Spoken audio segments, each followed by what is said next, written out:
heard of computer sex, but is there really such a thing? Absolutely. Having sex with an online partner is easy to learn. I'll show you how to reach a cyber sex climax. We'll also visit others who have mastered the art of one-handed typing. So let's get started. So I'm just kind of gonna get a general idea of who's here, what's going on. Now let's see if we can find someone interested in having a little cyber sex. I'm gonna put, I'm very horny, and I'm looking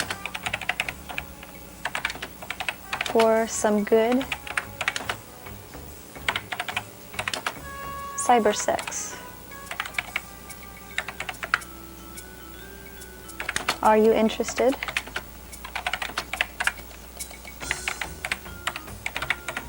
Okay, and click send and wait for a response.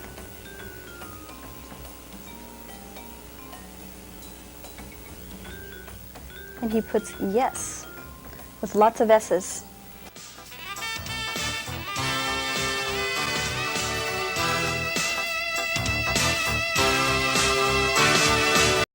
Of no better trial attorney in the country than Robert Alessi. There are aspects of our defense that would greatly benefit from his expertise.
Woo! Good evening, friends, for the second time tonight.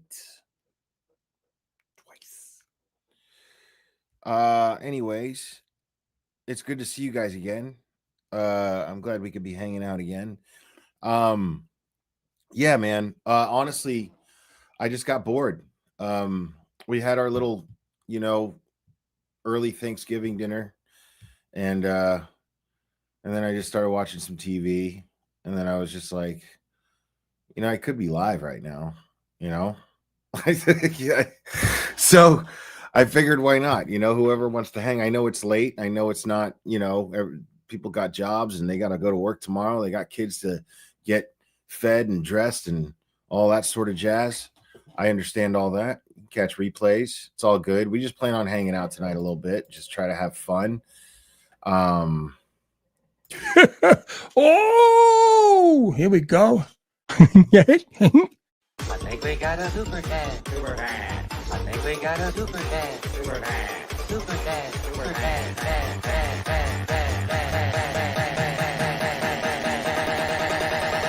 Dad. I think we got a super dad. How dare you? The Goodmans, thank you so much. Wouldn't be a night if we didn't say hi to our good friend of Will, according to Linda Baden. Happy almost Friday. And love to Clubber and Drago. Sai says hello. Right on. Thank you. Love the Goodmans. Absolutely. And yes, that video, that Alessi video, I just stumbled upon it because I knew I played it before, and then I stumbled upon it. I was like, oh, let's see what this Alessi video is, because I actually forgot about it. So I figured I'd just play it, and then I'm glad I did, because it was really funny. Like the band was Linda Kenny Baden on drums, Michael Bryant on vocals, and me on the guitar, and Turtle Boy comes in for a sweet little solo. I love it. And then a couple of pups there whose names I don't know, but that was really cool. I think Oasis Cat made that one. Thank you, Oasis Cat. She's the one who was making the baby stuff. She also made the Listen to the Glare baby one. Thank you, Oasis Cat. So yeah, man. I figured tonight. So I put up this poll. I'm gonna leave it up for a while just to give people a chance to join here. But it's funny because I got two other options besides the no. Because the question is, am I the only one finding the Gatuni and Krusty War absolutely fucking hilarious? Like, the thing is like, I could still go on Twitter. I just can't comment. I can't do anything. I'm like a ghost that's haunting Twitter. Like, I can observe and I can just be there and I'm in limbo, but I can't do shit. You know what I mean? But I can see everything. You know what I mean? I can't follow anybody actually, but the algorithm, like, it puts things up that assumes that I'm going to be interested in.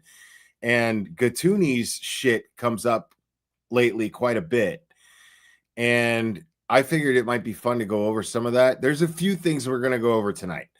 But the Gatuni stuff, the Gatuni stuff and Krusty stuff is just funny because other people are like chiming in, and that's what's really getting me. It's like seeing the other people who are entertained by this and them like taking sides. Like, it's the funniest shit to me in the world because they're both fucking psycho.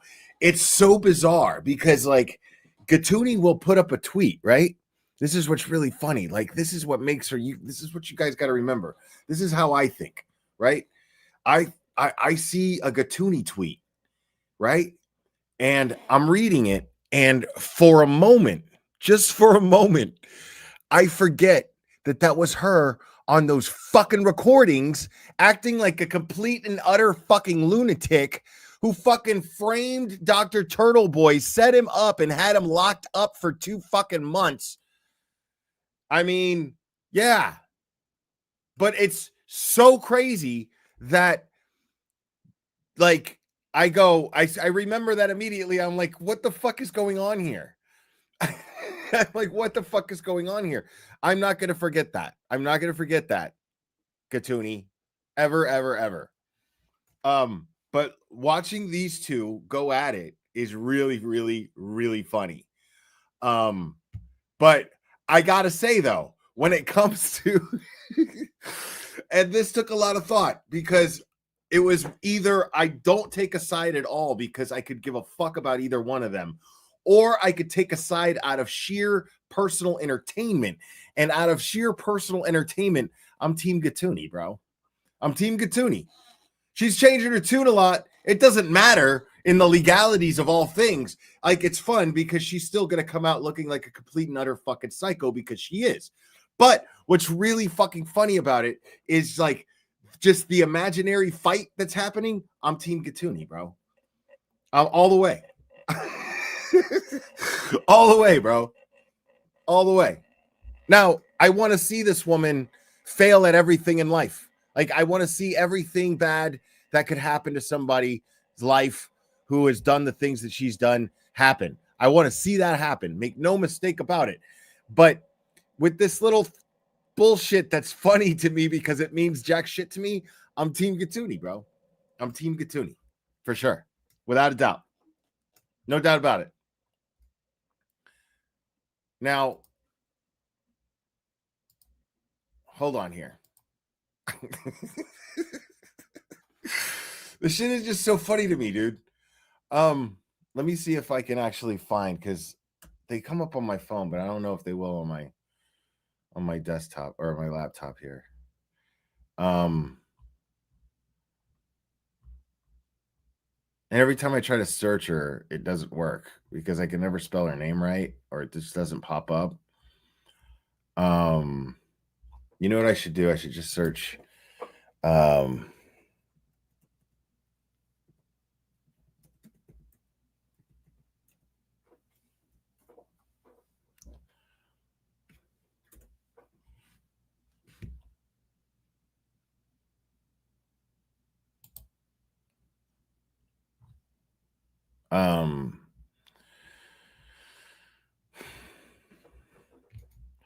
yeah, I'm not even gonna touch that Jessica Machado shit. I'm not even gonna touch that shit. But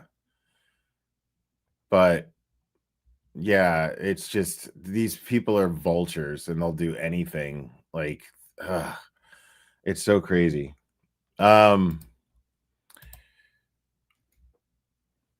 Slint Goddess, Gatuni is going to be the undoing of it all, right? Because, dude, low key, she's a fucking hero, bro. You know what I mean? Like, she's a fucking hero. And all just for being fucking retarded. Like, who, like, she Forrest Gumped this whole thing for Turtle Boy is what she did. Like,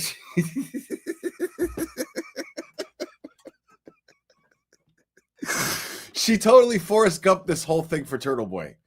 Like, she sued Robert Cosgrove, dude.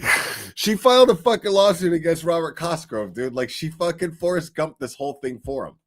It's the funniest thing in the world. Like, I love this shit so much. I love this shit. It is so much fun. The Goodmans gifted a membership. Thank you so much.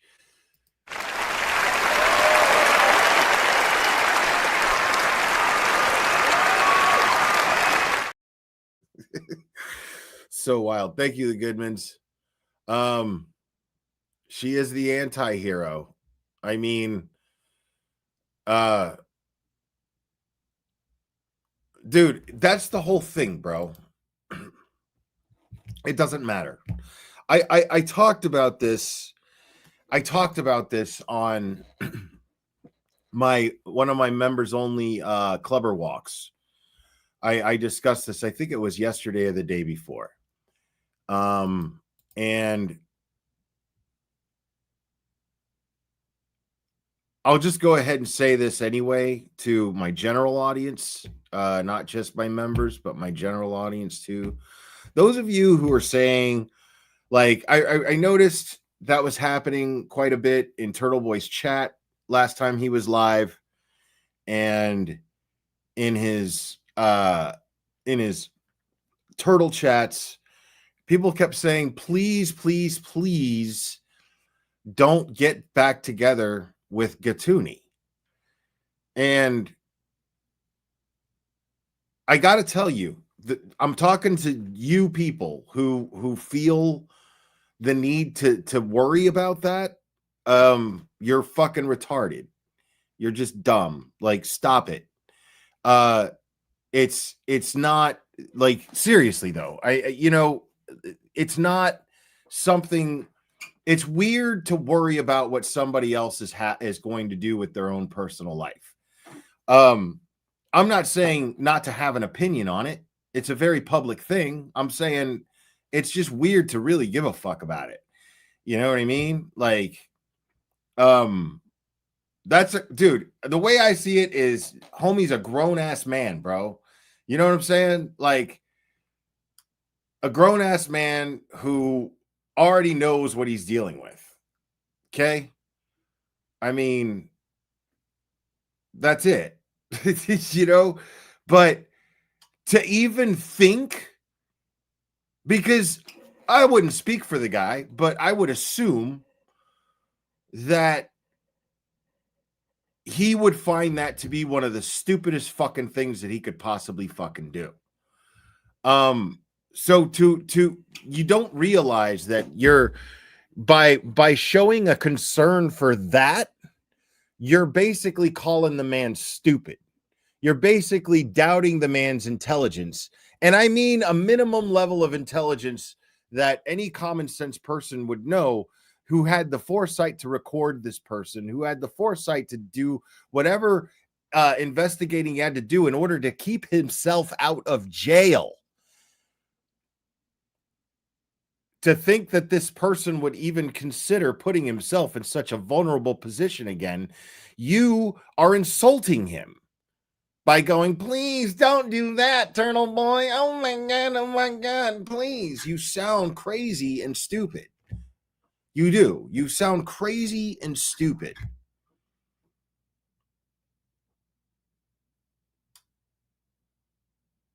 Like,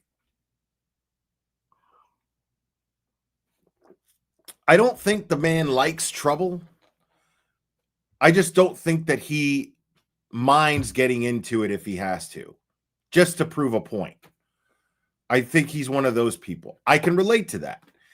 But I don't think he's somebody who enjoys trouble. You know what I mean? And to worry about something that ridiculous, it's weird that you would worry about that you would even have that as a concern in your mind, that you would, somehow elicit an emotional response, that would somehow elicit an emotional response from you, is bizarre. Secondly, like I said, it's like you haven't been watching for the last 2 years. It's like you just haven't been paying attention the last 2 years, and you would even consider that to be a possibility.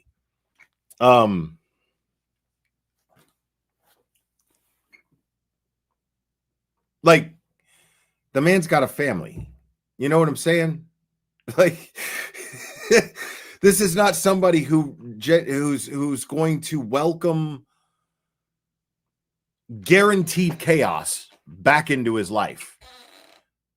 The source of the most chaos. Now, Krusty is really that, but she was the weapon used by Krusty and the others to, and she allowed herself to do this. She did this willingly. She did this out of being visceral. She did this out of pure toxicity. She didn't do these things because she was having a bad day. We're talking about somebody with an insane track record of behaving like this. But when you see her tweets, they're fascinating. I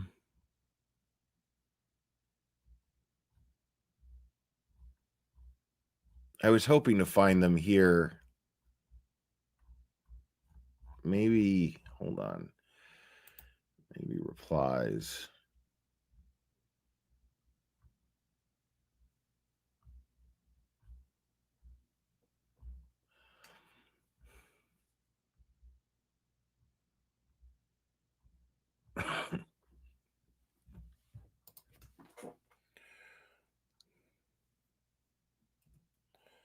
How do you even spell her name, bro?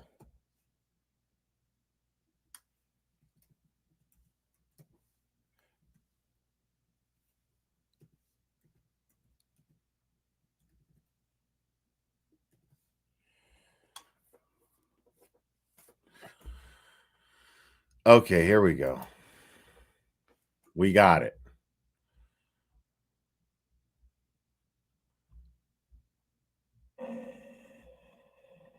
Like, she just goes after Krusty relentlessly. It's really funny. Hold on, let's take a look. Let's just explore Gatuni's X here. Bruh, second to Kate Peter displaying her blindly ill-fitted chompers on a live stream. The funniest moment I've ever experienced was Jess Machado reading my post about Kate Peter and her period blood live on Bunny After Dark. I cannot. I don't know what that is. I don't know what she's referring to, but the do you see what I mean? It's the other people who post stuff that makes it fucking priceless. Like, I can't get enough of that shit. Look at that. That is fantastic.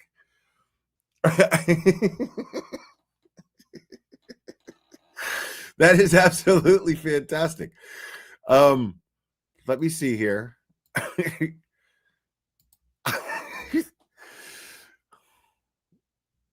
Somebody named Hydro posted that.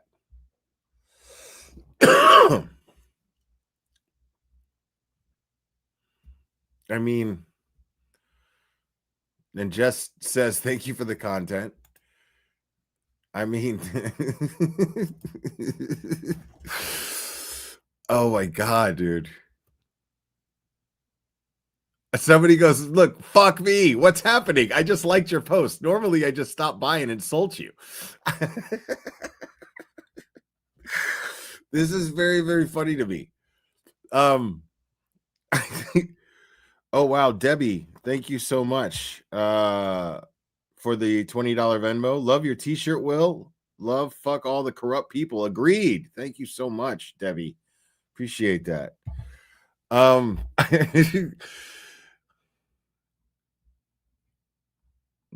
Look, I mean, and then there's more. I mean, that's just discover more. Hold on, I got to go back to her thing. Look at this.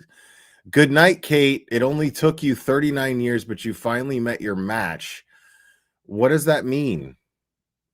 Like, let me see what the comments are in this bullshit right here. I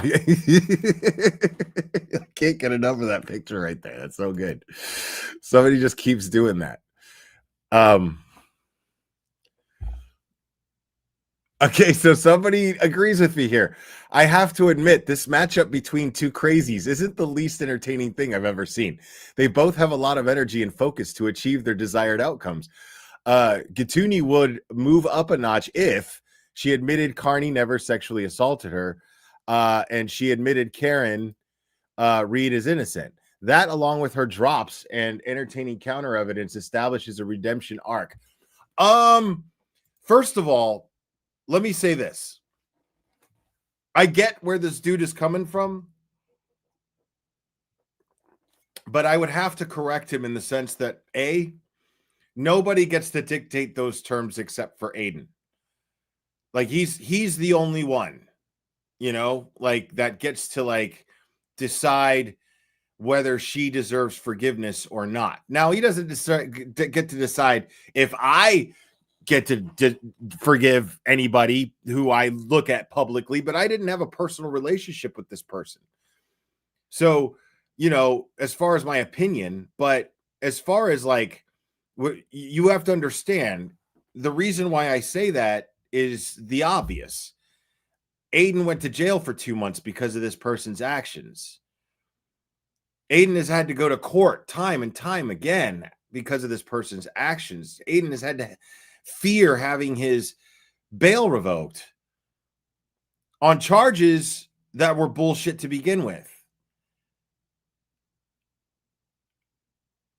And they've already attempted 4 times to revoke his bail.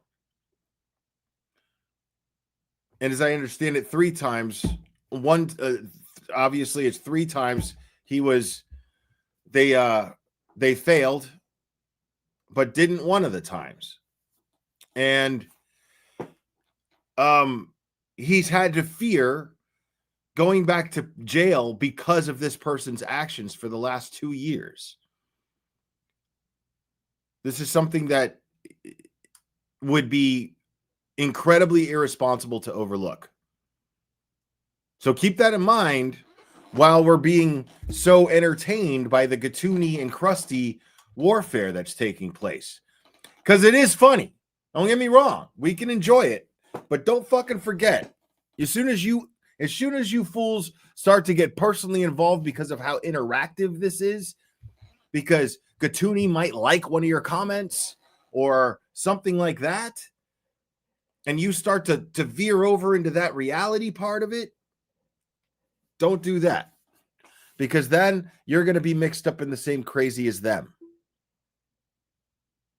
I'm going to classify you as the same crazy as them. That's what I'm going to do. As soon as you start getting all personally involved with the two of their crazy shit, and I see it, I'm going to be like, you're weird too. So, yeah, one must not forget what these two people have done. So just think of it as you know, getting to see 2 cockroaches fight. You don't really care who wins, you know? Let's see here.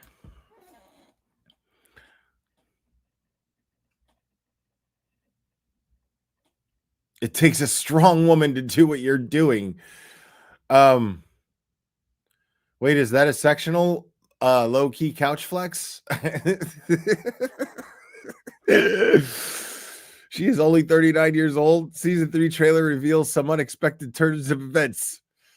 Good picture. You should just do eyeliner on top of the eyes, not the bottom. Now we want the whole truth. Get him, girl. Get it, girl. Damn. You have never looked better. I'm not sure what you're doing, but keep doing it. Trolls are going to love this. Dude, they're called filters, bro. Nice picture. Bang, bang, bang. I'm just, like a firecracker thing here. Okay, I'll bite. What liner is on your water line? It looks like it doesn't budge. Thanks in advance. I understand, Turtle. I understand. That's the Heinz ketchup man. This guy, the only reason I know who that dude is because he had a brush with the Critical K one time. The Critical K, a.k.a. Canceled Karen, a.k.a. Karen Yaks, a.k.a. who got sued for $10 million, but tried to ignore it. But the judge knew she was broke-ass busta and ordered her to pay $500,000 and got yaxed. Don't get yaxed. And she came out of hiding at one point and went on that dude's YouTube channel thinking nobody was going to see it. And she went off on him. Yeah, like she just, of course, showed her true colors and went full canceled Karen on this guy. But he seems like a nice guy.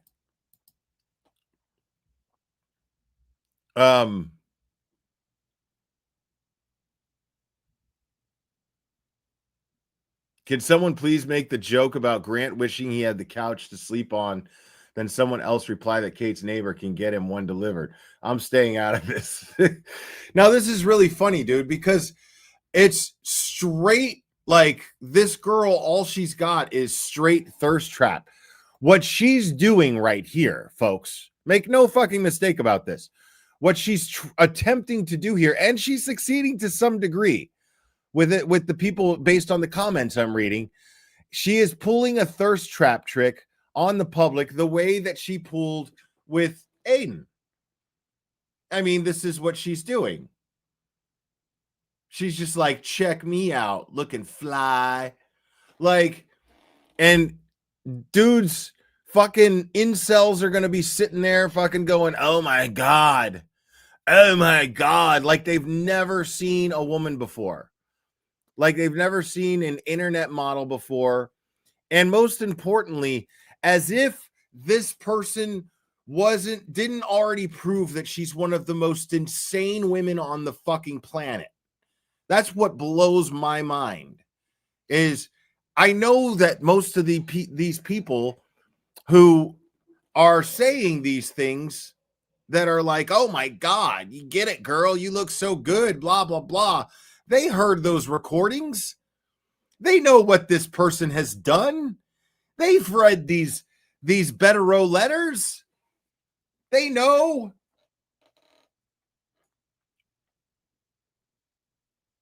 And you would be so fucking, you are that fucking shallow that you would fall for this person taking a fucking selfie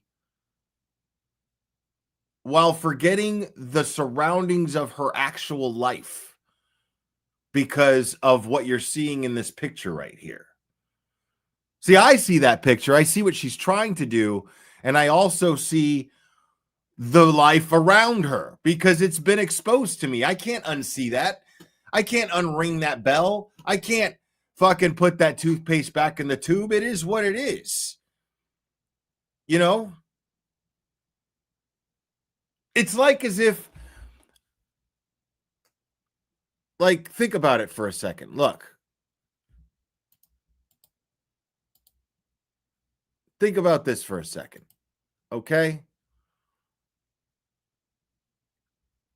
Just take a look at her, right? Now imagine you're actually sitting next to her right now. Okay? You're actually sitting next to her right now. And she just shits her pants. Right there. I mean, just imagine if that happened. Now, take another look at her.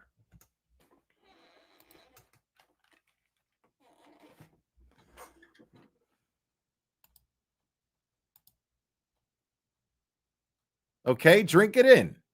Drink it in. Is it still the same person that you saw before you heard her shit her pants? Is it still the same person? Let's do it one more time. So, are you going to fix my cable or, oh, wait, I'm sorry. Wait, I had tacos for lunch. Ooh, I'm sorry. I had tacos for lunch. I'm sorry.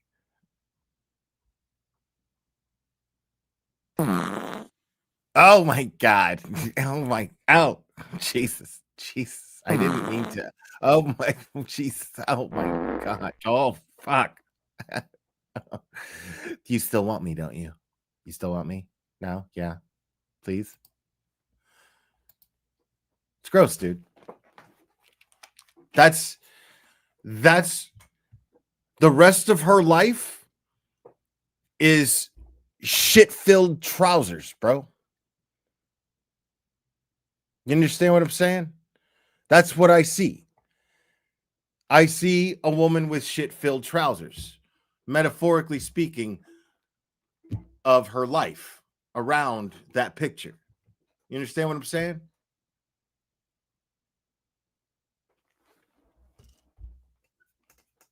That's all I'm saying.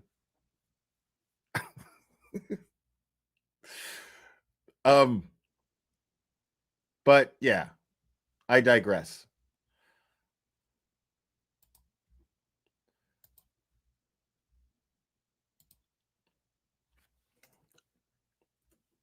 Let's shift gears here a little bit. I want to watch this because I hadn't yet.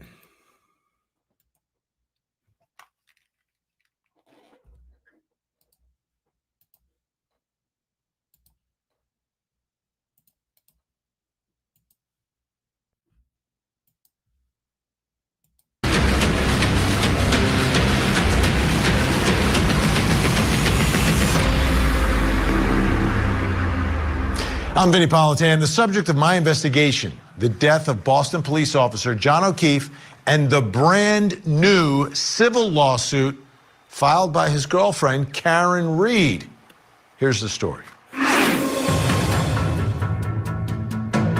Karen Reed's story has become one of the most polarizing legal battles in Massachusetts history. Prosecutors accused her of striking her boyfriend, Boston police officer John O'Keefe, with her SUV and leaving him to die in the snow. Allegations she fiercely denied throughout her high-profile criminal trials. Reed insists she was framed, pointing to what she believes is a cover-up inside the tight-knit Albert and McCabe households where John O'Keefe was found. Now, after walking out of the courtroom after being found not guilty by a jury, Karen is headed back to court, filing sweeping civil lawsuit against the Alberts and McCabes and investigators, accusing them of civil rights violations, conspiracy, and destroying evidence. How much more will be revealed about what happened the night John O'Keefe died? We have entered the next chapter of this case and the investigation into the death of John O'Keefe. And this is a significant difference now. We're in the civil world where there are a lot less restrictions on what sort of evidence can be gotten and how the world of discovery works. When I talk about discovery, I mean depositions, records, etc. So here you have Karen Reed and her defense team, and they have a brand new, not brand new, but they have a specific theory of what happened. And what's different here in the civil cases, they're the plaintiffs, which is like being... I love how Vinny's talking about, like, this is a twist of events. Like, oh my God, they have this, these are their claims. These claims are so new. No, man, we've all been saying this shit for 2 fucking years. Some of us even longer. What are you talking about, Vinny? This is what happened. We all know it's what happened. We've been saying this is what happened. The prosecution, but in the civil case, they're the ones making allegations here. They're the ones who have to prove the allegations to win. Not just raise a doubt. No, they've got to prove these allegations to win their case. So during the course of this hour, we're going to take a look. Bro, a lot of this shit, at least the shit that Beverly Cannoni would allow in,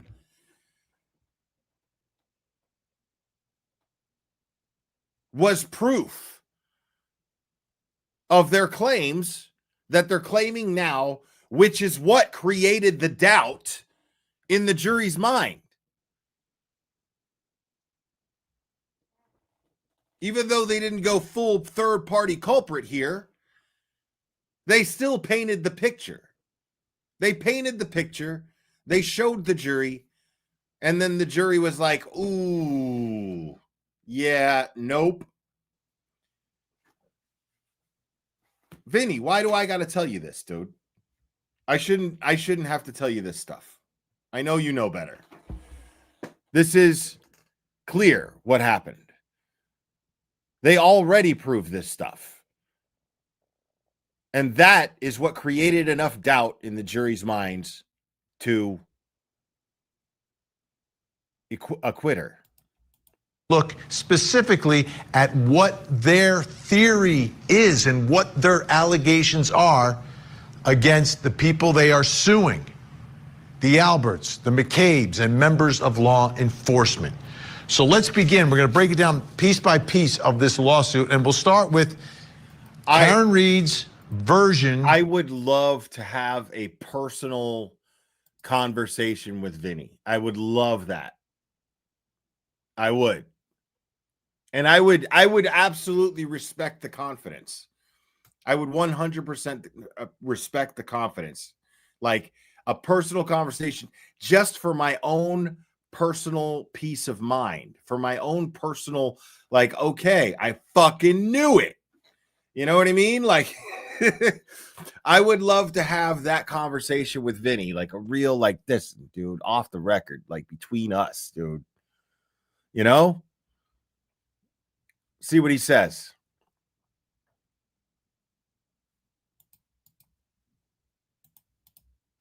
Or theory on how her boyfriend, John O'Keefe, was killed. You're going to hear the actual words from the civil complaint read by one of our producers. On the evening of January 28th, 2022, Mr. O'Keefe and Ms. Reed went out for the night. There, they met up with a group of acquaintances, including Brian Albert, his wife Nicole Albert, Brian's brother Chris Albert, and his wife Julie, Jennifer McCabe, Nicole's sister, and Brian's sister-in-law, her husband Matthew McCabe, and Brian Higgins. The group of acquaintances had several drinks and planned to continue the party back at the Alberts home in Canton at 34 Fairview Road. The House defendant Jennifer McCabe told John O'Keefe that he should come to the house. Ms. Reed and Mr. O'Keefe had never been to the house before January 29, 2022. They arrived in front of the Alberts home around 12:20 a.m. Ms. Reed was reluctant to attend the party for several reasons, including that she was unsure whether they were at the correct location and whether they were even welcome to the late-night party. Mr. O'Keefe got out of Ms. Reed's SUV and indicated that he would check out the party and report back to her. Mr. O'Keefe walked toward the front door garage area of the house and entered one of the two doors. A period of time passed without any word from Mr. O'Keefe. Ms. Reed, who was still hesitant to join, presumed that Mr. O'Keefe intended to stay, and therefore she left to go home without him. At some point after entering the house garage. Yeah, no, Vinny doesn't like me at all. Like, Michael Bryant put him on the spot at one point. Like, they had me on their show, Just to Serve TV, and Michael Bryant was on location at the courthouse, and I was on the show. I was on panel with them, and Michael Bryant was like, "You got to come over here and say hi. Come here, come here." And then it was Vinny, and Vinny sat down and saw that I was on the panel, and you could tell he was like, you know.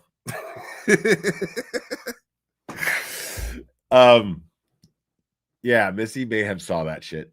And then I said something like, yeah, I've said a couple negative things about Court TV, but you know, I like you, Vinny. And he goes, what? No. All sarcastic.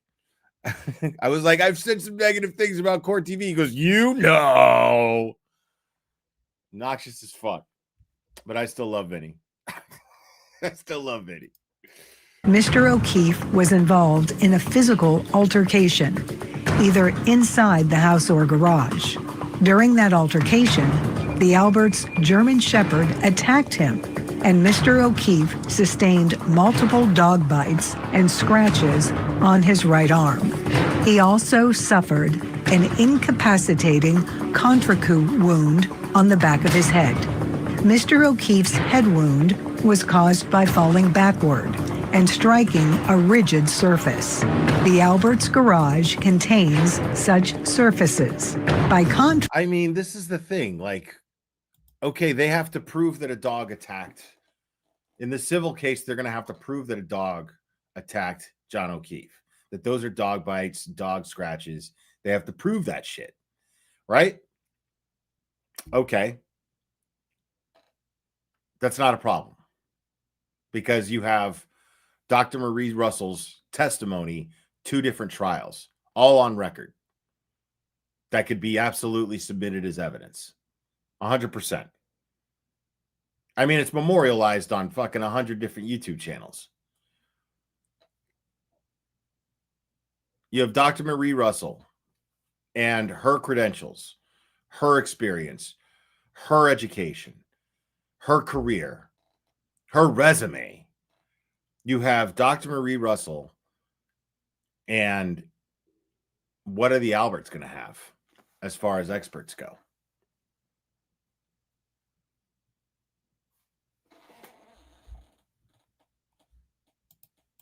The head wound could not have been caused by a vehicle strike or falling backward onto a flat, cold lawn like the Alberts. Because of their knowledge of criminal investigations, the Alberts, the McCabe's, and Higgins House defendants knew that calling for medical care to help save Mr. O'Keefe's life would trigger immediate and irreversible risk of their own criminal exposure. Therefore, at least... Oh, shit. My man's in the house, y'all. Microdots. Give it up for Microdots. Give it up for Scott Messerschmidt. Give it up for Rat House Media. Give it up for my man Ray from Dallas. And if I missed anybody, I apologize.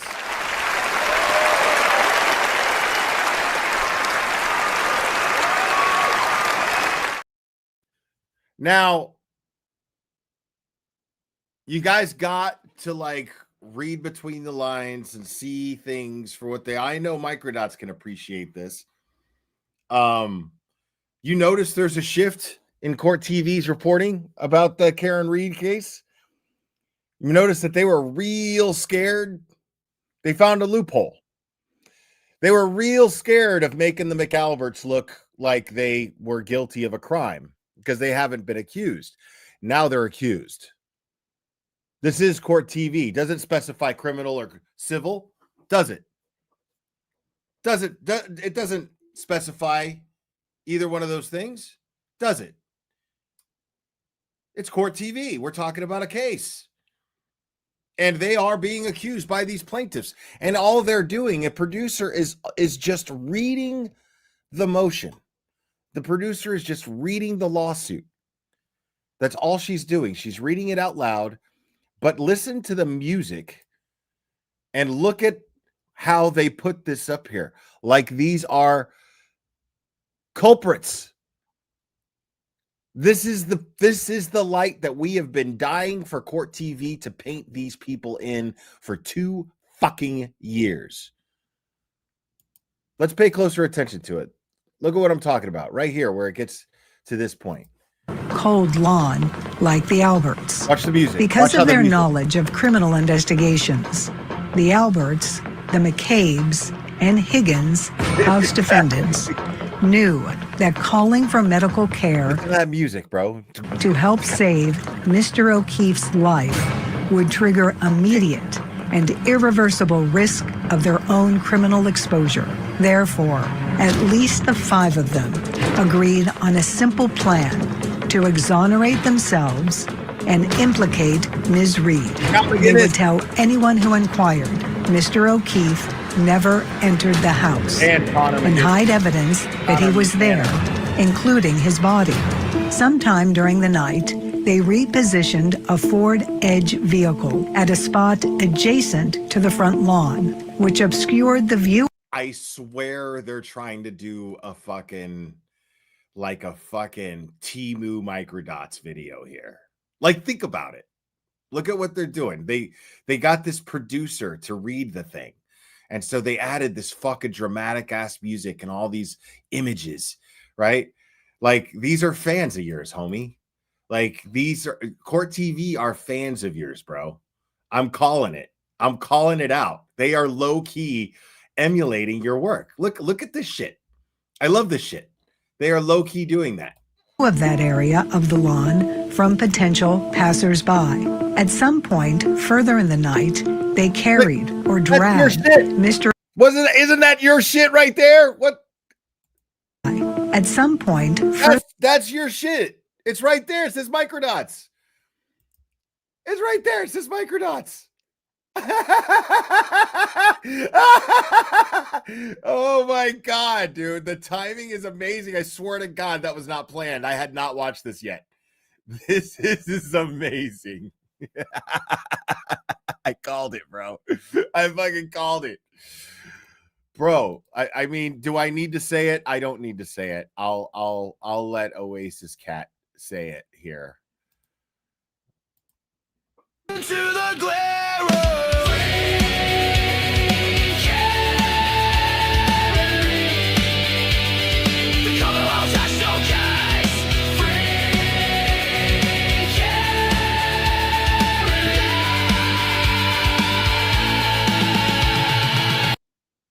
yeah.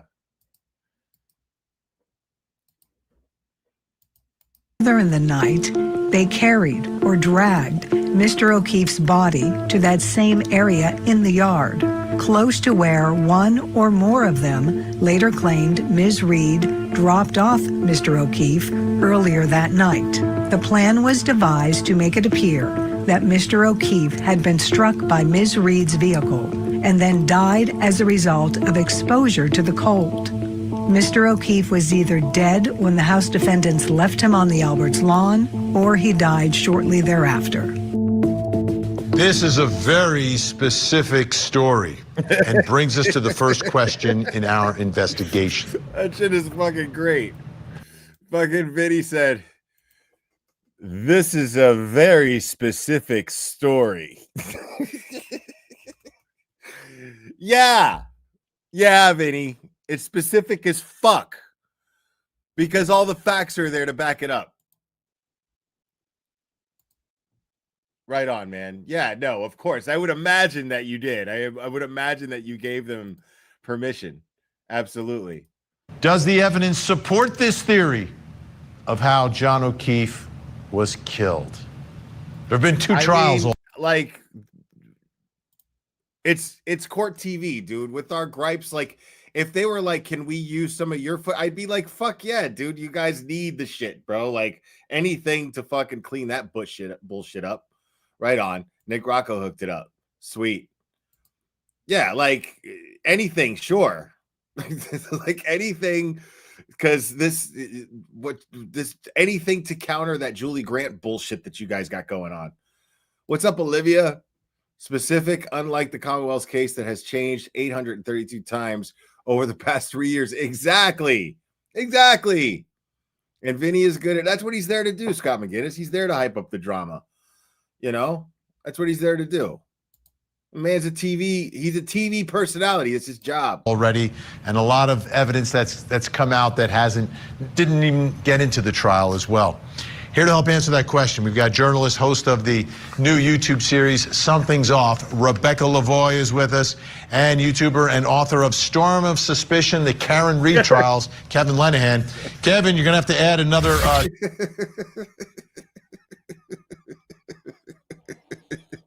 Vinny, listen to the way Vinny says his title of Plevin's book, bro. Like, this shit is, you can't. Something's Off. Rebecca Lavoie is with us, and YouTuber and author of Storm of Suspicion, the Karen Reed Trials, Kevin Lenahan. Storm of Suspicion, the Karen Reed Trials, Kevin Lenahan. Kevin, you're going to have to add another chapter after this. Like, it was so hard for Vinny to say that with enthusiasm, and he tried and still couldn't do it. You could tell that there was effort to say that with enthusiasm, and he fell short. Rebecca Lavoie is with us, and YouTuber and author of Storm of Suspicion, the Karen Reed Trials, Kevin Lenahan. Kevin, you're going to have to add another chapter after this third trial to your book. All right, let's go at it.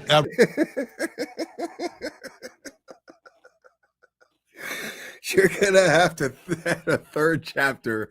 Did he say third chapter? This third trial to your book. Kevin, you're gonna have to add another chapter after this third trial to your book. to your book. He can't even say the word book seriously, bro. Dude, listen. All I had to hear from Plevin's book was one line, and it was delivered. That was the day that I fell in love with Auntie Deb. Okay. I already liked Auntie Deb. I already liked Jimmy. Already thought we were already cool, but I can't remember the last time I laughed so fucking hard than when Jimmy was reading Plevin's book and said that Nicole Albert had the face of generations of Irish poverty. And then Jimmy was like, "You have Irish poor face." I lost my shit. I laughed so hard I almost dehydrated from the loss of tears. It was the funniest goddamn shit ever because it came from Plevin's book. Because Jimmy had the foresight to buy the book and was like, I'm just going to read it. I'm going to read it in class. I'm going to read it in my fucking live stream. That's fucking brilliant. It's fucking brilliant is to get the book and read it out loud. Like it's some Andy Kaufman shit. And I was like, I loved it. I wish you'd have done it more. I wish you'd have done it more. Because I was, that's what sold me totally. Like at that point, I was married to Auntie Deb. That was it. we were living happily ever after that. It's the funniest shit ever. Now Plevin, I gotta like I can't help but wonder what's going on. Vinny, Court TV, what's happening here? What's happening here?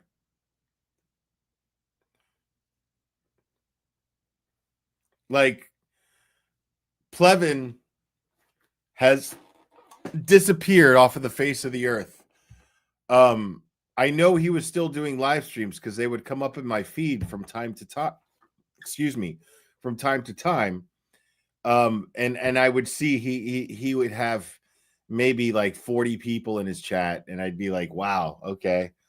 Like that's it. He's got no more gas, bro. He's completely out of gas.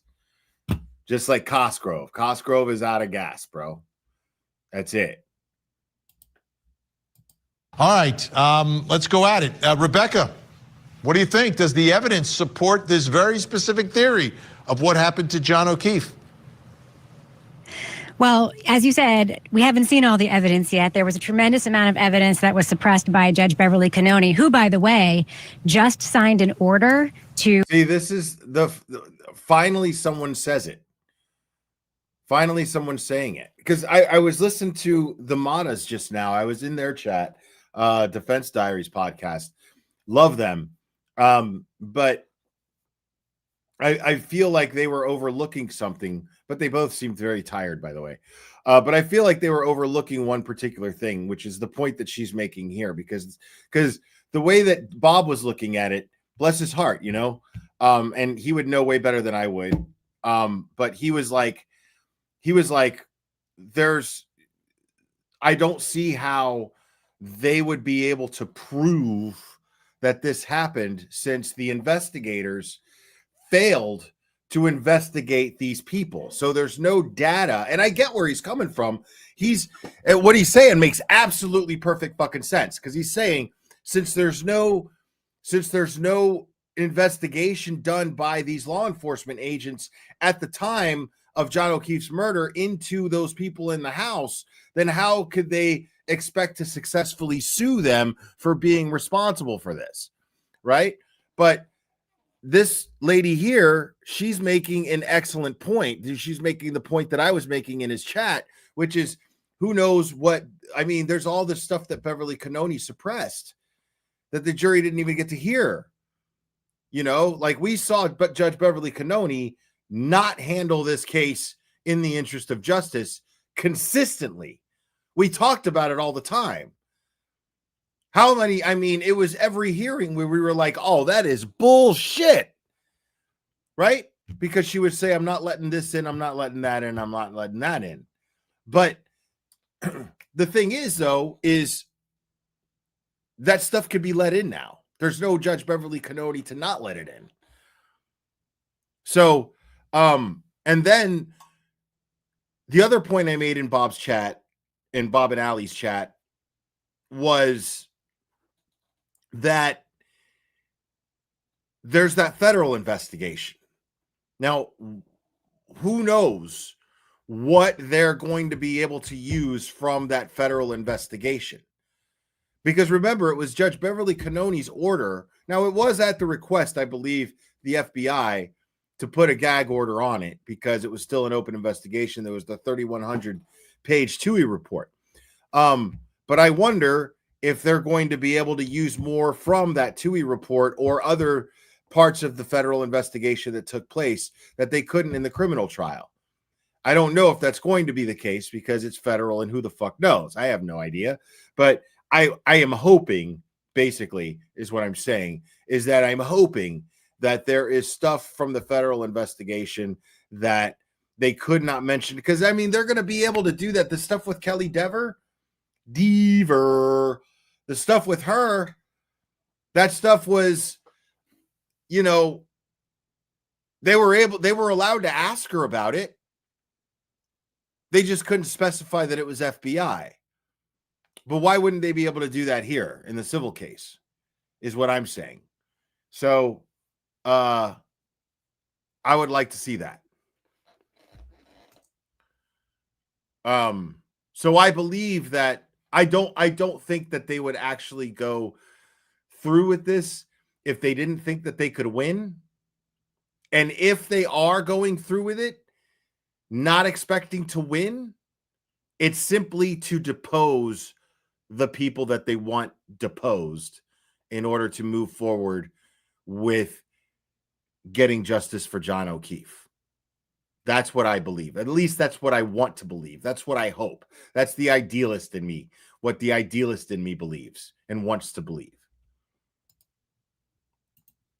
Make public the many sidebars, except for ones involving jurors in the trial. So we're going to learn more, I think, very soon about. And yes, she's right about that. I believe Melanie Little went over some of that today, or all of it, or at least what's publicly known is that Beverly Cannone has finally signed an order to unimpound the sidebars. And we're going to learn a lot because I remember there were a lot of sidebars, dude. Now, I don't know if we'll get to see the stuff that is involving any jurors. I don't know about that. If so, I mean, I'm sure it'll be very redacted, but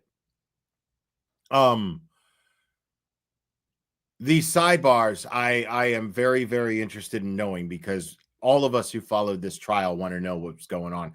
We were like, dude, I want to know what the fuck they're saying. The fuck? Why a sidebar? Another fucking sidebar? What's going on? And then the defense will walk away looking very disappointed or frustrated, but doing a good job of hiding it.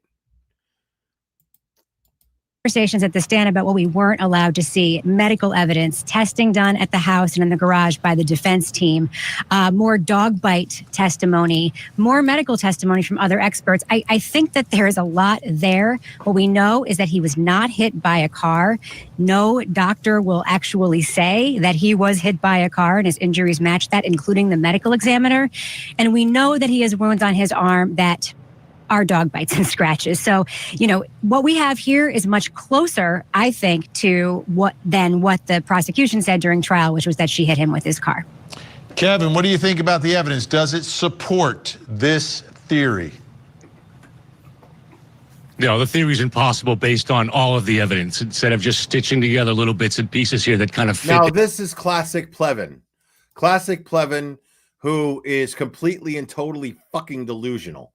Plevin loves to say that the evidence dictates that Karen Read hit John O'Keefe with her Lexus SUV, even though all of the facts actually dictate that she didn't. And it's all explained. It's all explained. All of it. And Plevin just chooses to ignore it and then switch it around and say the evidence dictates that Karen Read struck John O'Keefe with her vehicle. That's just not true. The evidence does not dictate this at all. The evidence doesn't even imply it. The evidence implies and dictates that Karen Read, or that John O'Keefe, went into 34 Fairview Road that night and that Karen Read did not strike him with her vehicle. a loose fictional narrative. Look, they were a block away, and Karen did a 3-point turn. 8 minutes and 4 seconds after that, she put the car into reverse at high speed, and that's a few seconds after that is the exact same time that John's phone shows that he stopped moving. Just a few seconds. I love. Hey, Plevin. She was acquitted pretty much twice.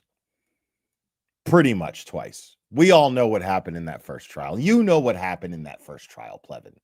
You know exactly what happened with that jury. You know everything that happened just as well as the rest of us do. But your turtle boy derangement syndrome is literally eating you alive. Like, you don't look good at all.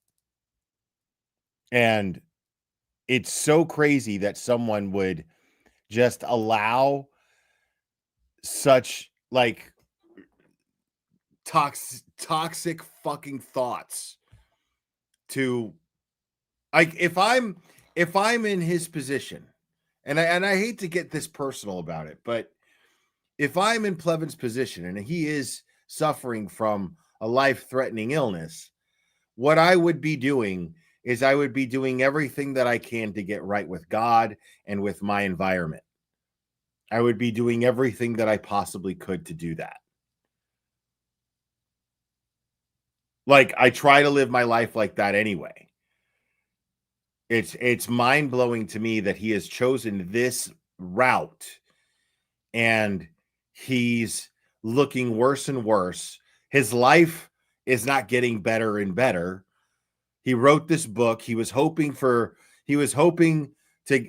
gain all this success from being on court TV as many times as he was, and writing a book and all of these things. He was hoping for all of this to happen, and now he just looks worse as far as his health goes and doesn't look any happier, and his book is not doing well. And now we're one step closer to getting justice for John O'Keefe, and this man is still sticking to his derangement that is clearly eating him alive. Why wouldn't he just be like, okay, I only have so much time left, maybe. Why don't I just do something worthwhile? Why don't I apply my intelligence to rationality? Why don't I merge my sense of logic with my sense of rationality for once? And he won't do it.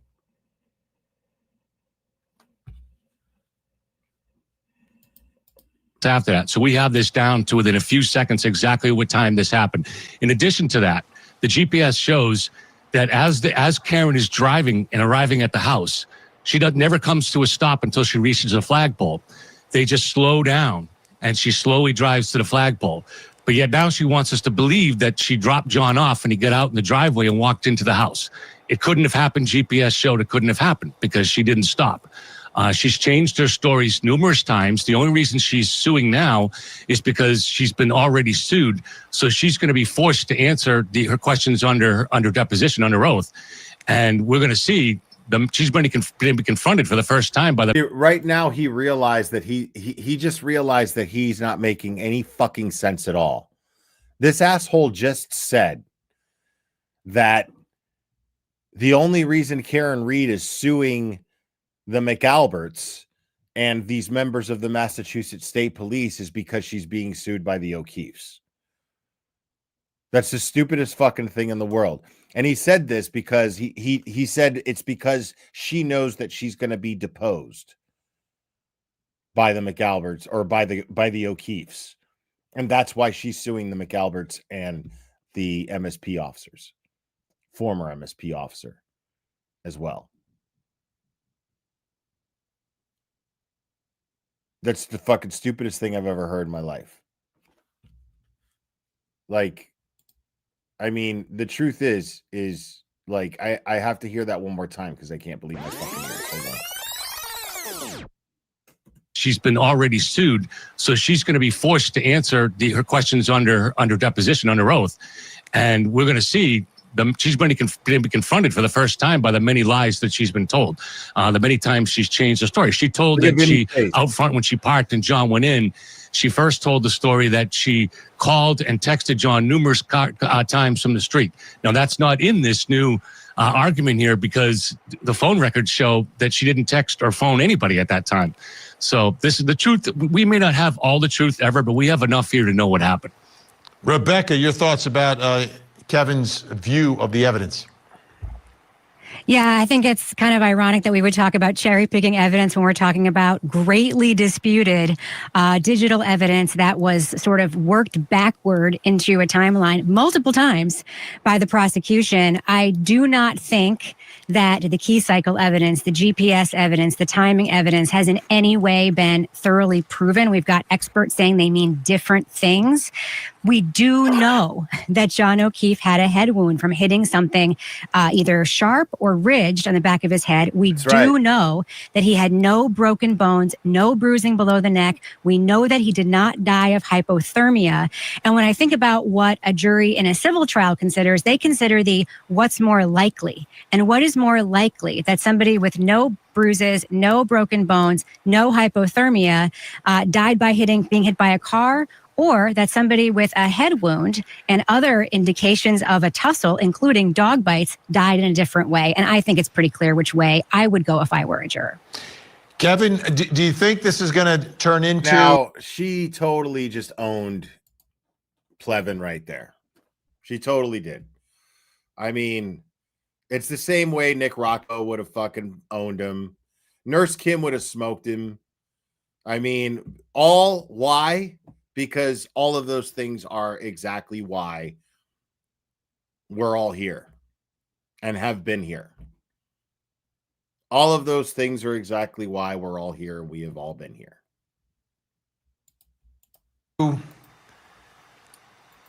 A battle of the theories again versus just refuting a theory, right? Because now you've got the Alberts and law enforcement. They're the ones being accused, right? So they don't have to necessarily prove anything. They may have a cross complaint here that they may have to prove at some point. But for these particular allegations, they don't have to prove it necessarily, but they've got to show that it doesn't make sense. Do you think part of what they'll do is kind of redo the prosecution? It's simple process of elimination, Vinny. It boils down to this. She was acquitted. If she wasn't hit by the car, then he had to have been in the house.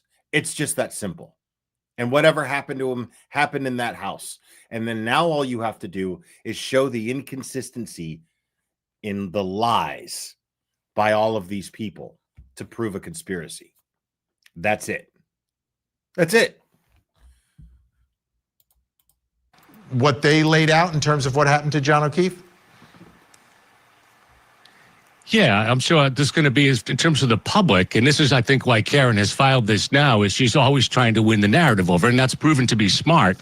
The public tends to look at the odd things and try to get an explanation for them instead of looking at the fundamental evidence. That's what Rebecca just did here. The fundamental... Plevin just said that the public tends to look at the odd things instead of the fundamental evidence. The fundamental evidence is in the odd things, Plevin. There's a lot of odd things in this case, and that's where the fundamental evidence is. That's where the fundamental evidence was discovered. The fundamental evidence, which was withheld from the defense for 3.5 years, over and over and over again, playing keep away, while Beverly Cannoni just laughed about it. Beverly Cannoni and Adam Lally would laugh about it. yeah, I gave you a deadline on putting that towards discovery, but I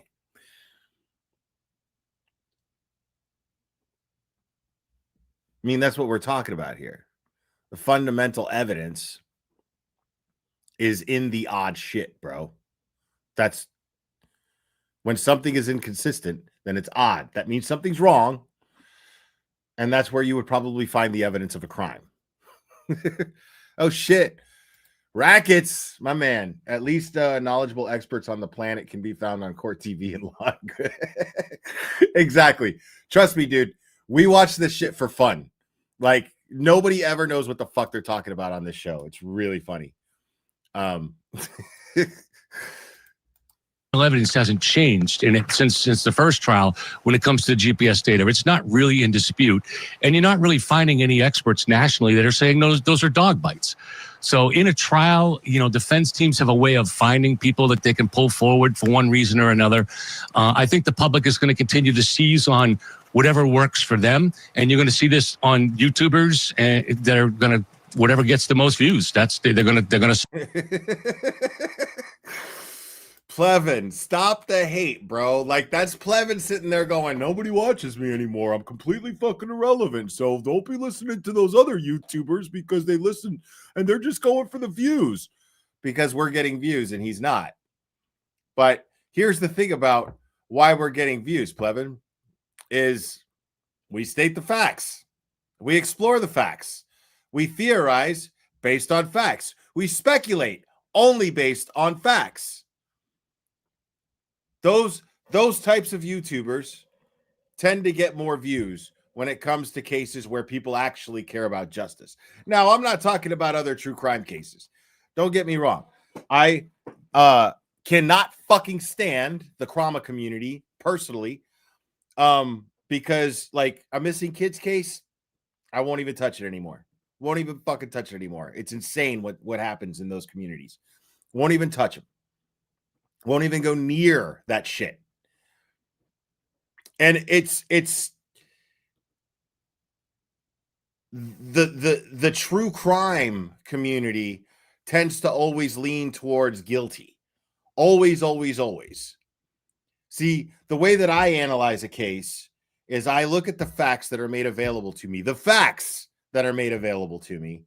and then I chip away, basically, to get to the truth, to form a logical opinion. And I give that person, there's a reason why it's an innocent until proven guilty standard in our society. There's a reason why there's an innocent until proven guilty, is because you have to prove someone's guilt. You have to narrow down someone's guilt by sticking to all of the facts. That's all you can do in order to narrow down to someone's guilt. You have to assume someone's innocent to effectively get to the truth. You want to eliminate suspects. This is what law enforcement never did in the Karen Read, John O'Keefe case. They never eliminated suspects. They put their eye on somebody right there, and then they ran a sloppy ass investigation.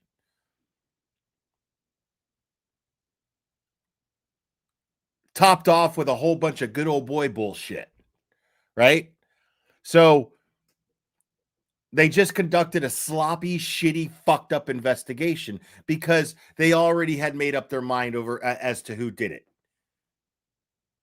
And when you already make up your mind as to who did it, then what do you end up doing? You start looking for reasons to justify why you think that they did it. And people have a rare thing. It's very rare for people to be able to catch themselves doing this. Nobody wants to admit that they're not thinking objectively. Nobody wants to do that. Everybody, if you put them on a lie detector test and they go, "Oh, that dude is absolutely fucking guilty." And I see it happen all the time. Now, do I think that Barry Morphew's guilty? Yes. Personally, I think that he's absolutely guilty. That's just my personal opinion, because there's a lot of coincidences that I think are coincidences. But do I think that that's been made available to us publicly, do I think that that's going to be enough to convict him? Fuck no. No. He already walked once and he'll walk again. Unless they have something new that is just completely and totally damning. But all I saw was a bunch of circumstantial shit that made me feel that way. But I have enough common sense to go, but that's not enough. I can't sit here reasonably and say without a shadow of a doubt that Barry Morphew killed Suzanne Morphew. I can't do that. I could say it looks bad and, you know, I feel like he did it, you know, but would I move forward if I was a prosecutor? If I was a fucking DA, would I move forward and try to prosecute them with what I know they have? Not even close. No fucking way. But the true crime community is made up of people who love to villainize people. This is what the true crime genre offers the public. It offers you an opportunity to villainize someone, to point a finger and go, "Oh, I hate that guy. Oh, he looks so guilty. Oh, just look at him. Just look at him fake crying. Look at him cross his arms. That means he's defensive because I'm a fucking body language expert too." Right? Everyone does this in the true crime community. This is why I'm like, I can't fucking stand it. You know? I called out other YouTubers for years for doing this shit. And it's an uphill battle, dude. It's skating uphill. It's there's nothing. But what's cool though is a case like this comes along where somebody is actually fucking innocent. And all the fucking 6 years that I've been doing this, this is the first case that I've come across where the person was actually factually innocent. And that's fascinating because it changes the game. It changes the perspective. It makes people go, fuck. But it also proves the theory that people will ignore fucking hard facts, hard evidence, just to stick to their story and want to be correct and want to be right. Because everybody thinks that they're fucking Encyclopedia Brown. Everybody thinks they're Nancy Drew. Everybody thinks that they're fucking Scooby-Doo. Everybody. Oh, I called it. I figured it out. Like these aren't real people. And then they make celebrities out of these fucking people, dude. And that's what always makes me, that's what always gets me. It's like you make celebrities out of these fucking people. Dude, all these people are just normal people in a really extraordinarily fucked up situation that you can't even imagine handling yourself if you're in it. And yet everybody's got this hardcore opinion as to how they should be fucking handling it. I love that shit. That's always my favorite. Oh my God. How dare they say this and do that? Blah, blah, blah, blah, blah. Dude, these people aren't running for office. Just because someone lashes out and goes, you know what? Fuck you. You're a piece of shit on a YouTube channel because they happen to be involved in a high profile case in some way, shape, or form to some degree. It doesn't mean that they're the killer because they emotionally lashed out at people who are trying to fucking take anything they say and twist it for their own, for the sake of boosting their content. And this happens all the time.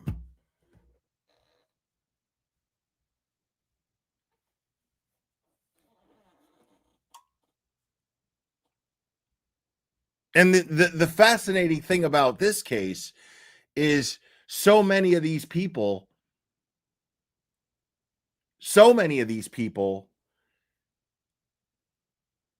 think Karen Read is guilty simply because they hate Turtle Boy. Because Turtle Boy did a story about them back in the day, or Turtle Boy did a story about somebody they know or love back in the day. And then they're like, this motherfucker, he's at it again. That woman is for sure guilty if he's saying she's innocent. And if he's harassing these Alberts and McCabe's, then they must be innocent people. And they're victims of the horrible Turtle Boy. So that means that Karen Read is guilty. Huh? What? And this happens all day. To this day, I've been watching it happen for 2 years. It's fascinating. It's absolutely fascinating. Like I've never seen that before. Like that somebody has that much of an impact on people that he makes them hate him so much that and I mean so many people. Like I've seen this happen with individual people, you know, like beef between one or two people, you know what I'm saying? Like I've seen that happen, but I've never seen it on such a mass level where there's just so many people who have completely and totally dismissed all logic because of their hatred for somebody who just happens to be talking about the case. This shit is amazing. It's really fascinating. It's one of the most fascinating observations I've made in human behavior in my life. Tell that version of the story. And I don't know Rebecca's channel, but she's probably going to do the same thing. Okay. Both guests staying with us. See the jab he just took at her, dude? Like, why did he do that? Why did he do that? Like, she didn't take any jabs at him at all. She was just like, here are all of the reasons why we all feel that Karen Read is innocent and he was killed inside 34 Fairview Road. These are all the reasons why. And I think that speaks for itself. And I think that that's going to prove to be enough evidence to prove defamation or to prove their case against the House defendants, not defamation, excuse me. Like, and that's all she did. And then this dude has to take a jab at her and say, oh, well, YouTubers, you know, are going to say this and that for the views. And this person's going to do the same thing. I'm sure she's going to do the same thing. Like, this guy is such a whiner. Most views. They're gonna sell that version of the story. And I don't know Rebecca's channel, but she's probably going to do the same thing. I don't even know her, but she's going to do the same thing. I don't even know her, but I'm just going to go ahead and make this assumption about her channel and her content. Simply because of the opinion that she just expressed right here. Like, tell me you're not bitter, bro. Like, look at this, dude. Hold on. Let me look this up for a second. Let me take a second and I got to see this.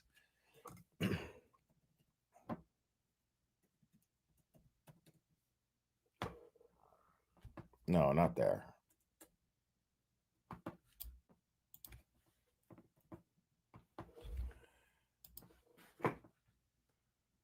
All right. Plevin has 10,000 subs. Okay. And he had more than that during the trial. But he's got all of these live streams scheduled now because he's feeling ambitious since he was just on Court TV. But the last live stream he did has 1.2 thousand views. The one before that has 798 views. The one before that has 222 views. The one before that, 370 views. The one before that, 282 views. Plevin does not do well on YouTube, even though he's on Court TV. If you're a regular on Court TV, if you were a regular on Court TV during one of the biggest and most talked about trials in the world, you should be blowing up. There's absolutely no reason why Plevin should be only at 10,000 subs unless people simply see that this dude is completely full of shit, that he never actually makes any sense. And the only people who listen to him are retards. The only people who have ever given him any credit or accolades have been fucking retards. Like, if you look at the element in his chat, you'll see that every single one of them have made some sort of name for themselves on Twitter or elsewhere as a fucking retard. There's a reason for this. And this is why Court TV, because the thing is, the facts about the Karen Reed case are so fucking blatant and obvious that is the reason why they had to dig at the bottom of the barrel for this episode of Court TV to get Plevin on there, because there's nobody left. What are you going to do? Get Krusty Panties on there? And so she can go half-cocked and start bringing in Turtle Boy drama? Court TV doesn't want that. Who are you going to bring? Who's going to go on Court TV and speak as if Karen Reed is guilty of this crime? Who's going to do that? Because there is nobody anymore. Plevin's the only dumb asshole who's desperate enough to make some sort of name for himself, who wrote a fucking book that the only people that I know that have bought it are people who bought it to make fun of it and laugh at it.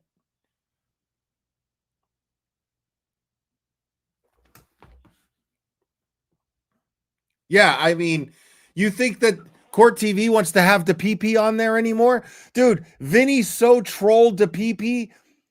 The day of the verdict, Vinny trolled DePP and played footage of him walking down the steps, and the entire crowd, one of the biggest crowds to ever assemble outside of a courthouse in any case,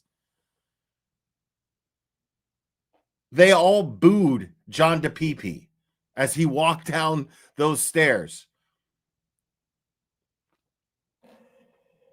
Like, that dude is done. That dude is absolutely done. So, I mean, the fact that Plevin is a step up from DePP is amazing. It's amazing. Like, this is the funniest shit in the world. There's nobody that they can get worth a shit that is willing to say anything negative about Karen Reed's case that is in favor of the prosecution. Nobody.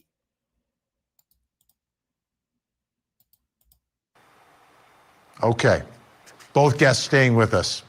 We're out of time for that segment. We've got another one. Look how coming fucking, up next. Look how Yes, awkward but whatever that gets was. the most views, they're gonna. Look how awkward this is. Vinny's just like, Jesus Christ, dude. Why do I keep fucking inviting this asshole up here? They're going to sell that version of the story. And I don't know Rebecca's channel, but she's probably going to do the same thing. Okay. Both guests. Vinny's like, okay, bro. Like, that's what you came up here to do, is to take jabs at my other guest? Okay. Staying with us. We're out of time for that segment. We've got another one. Coming up next, does the evidence support the allegations of collusion? His case was corrupted from the start.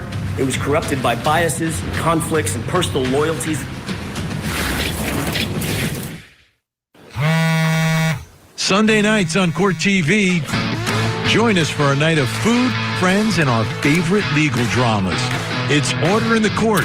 And this week, I'm Dr. Jason Bull. I study. Shut up while that commercial plays.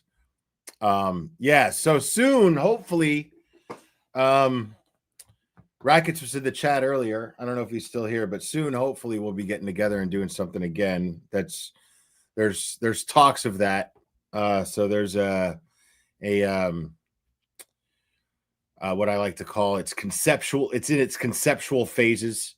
Another Glare and Racket stream. I'm hoping that happens soon because I really enjoyed myself the last time.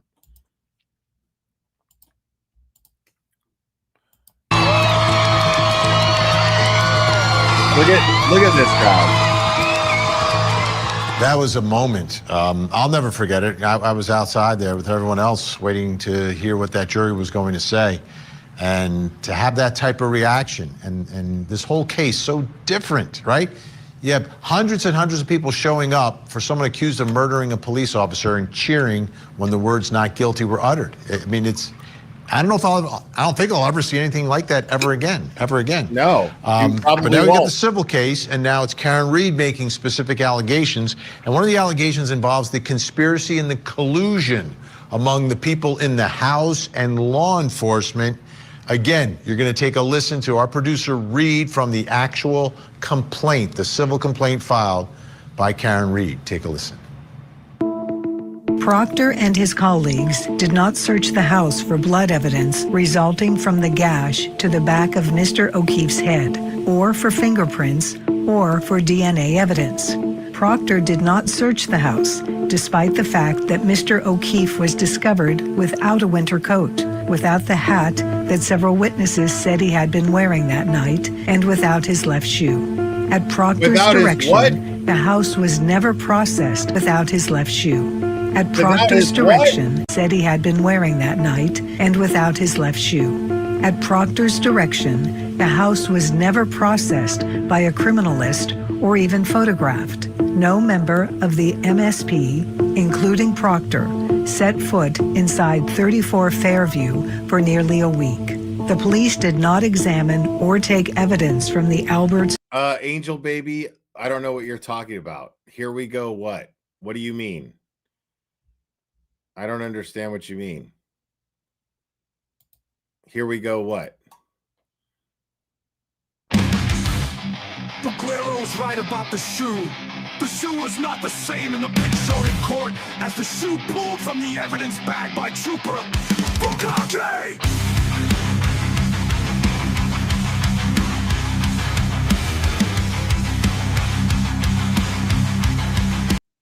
It's not the same shoe, bro. Okay?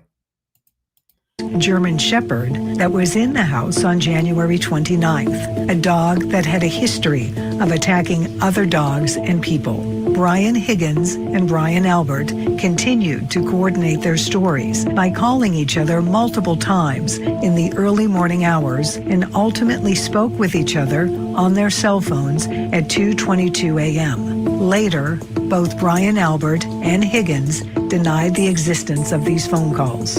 They coordinated the exact same lie, falsely claiming the multiple calls and answers were just butt I dial. totally missed this super chat, by the way. Stupid April just wanted to show love and promise not to call in tonight. Also, 2 enthusiastic thumbs down for Gatuni. 100%, dude. Thank you so much. I'm sorry I forgot to I was talking and I meant to go over it. Thank you, stupid April. However, 5 minutes after the Higgins-Albert call, Jennifer McCabe performed a Google search on her phone at 2:27 a.m. How's long to die in cold? Misspelling the first word. Neither Proctor nor any of the MSP troopers conducted physical examinations of the house defendants for evidence of involvement in the altercation, such as marks on their hands, knuckles, or face, or bruises on their bodies. They did not seize or search the house defendants' phones. They conducted only perfunctory, unrecorded conversations with Proctor's friends and acquaintances without any attempt to coordinate their stories. They permitted would-be witnesses to communicate with each other and coordinate their stories before any formal interviews. That's totally what happened. Specifically, Jennifer McCabe became the point person for the house defendants in providing their false narrative. Bro, I mean, people, I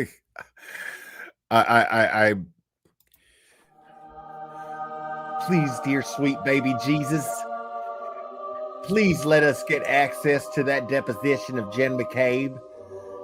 We all want to see her lie and get caught in her lies all over again. Amen.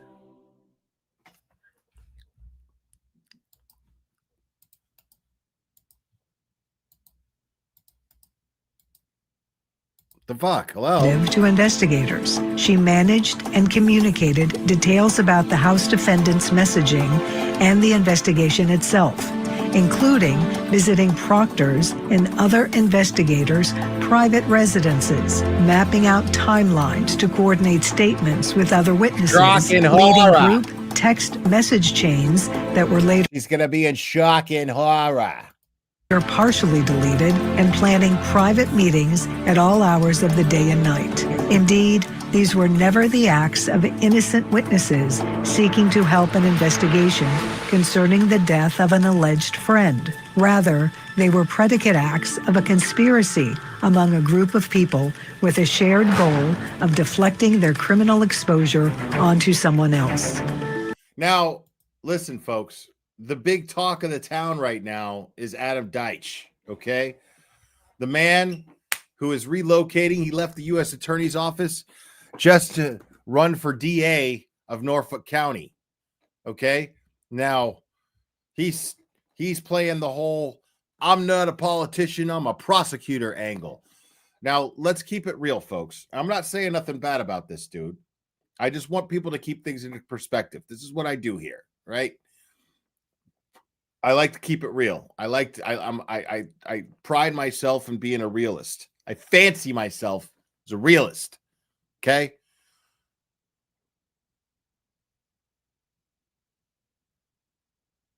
If you're in politics, you're a fucking politician. Okay? That is what it is. So here's the thing. Do I believe Adam Deitch? I believe him as much as I trust a politician who I like, which is as I like this guy.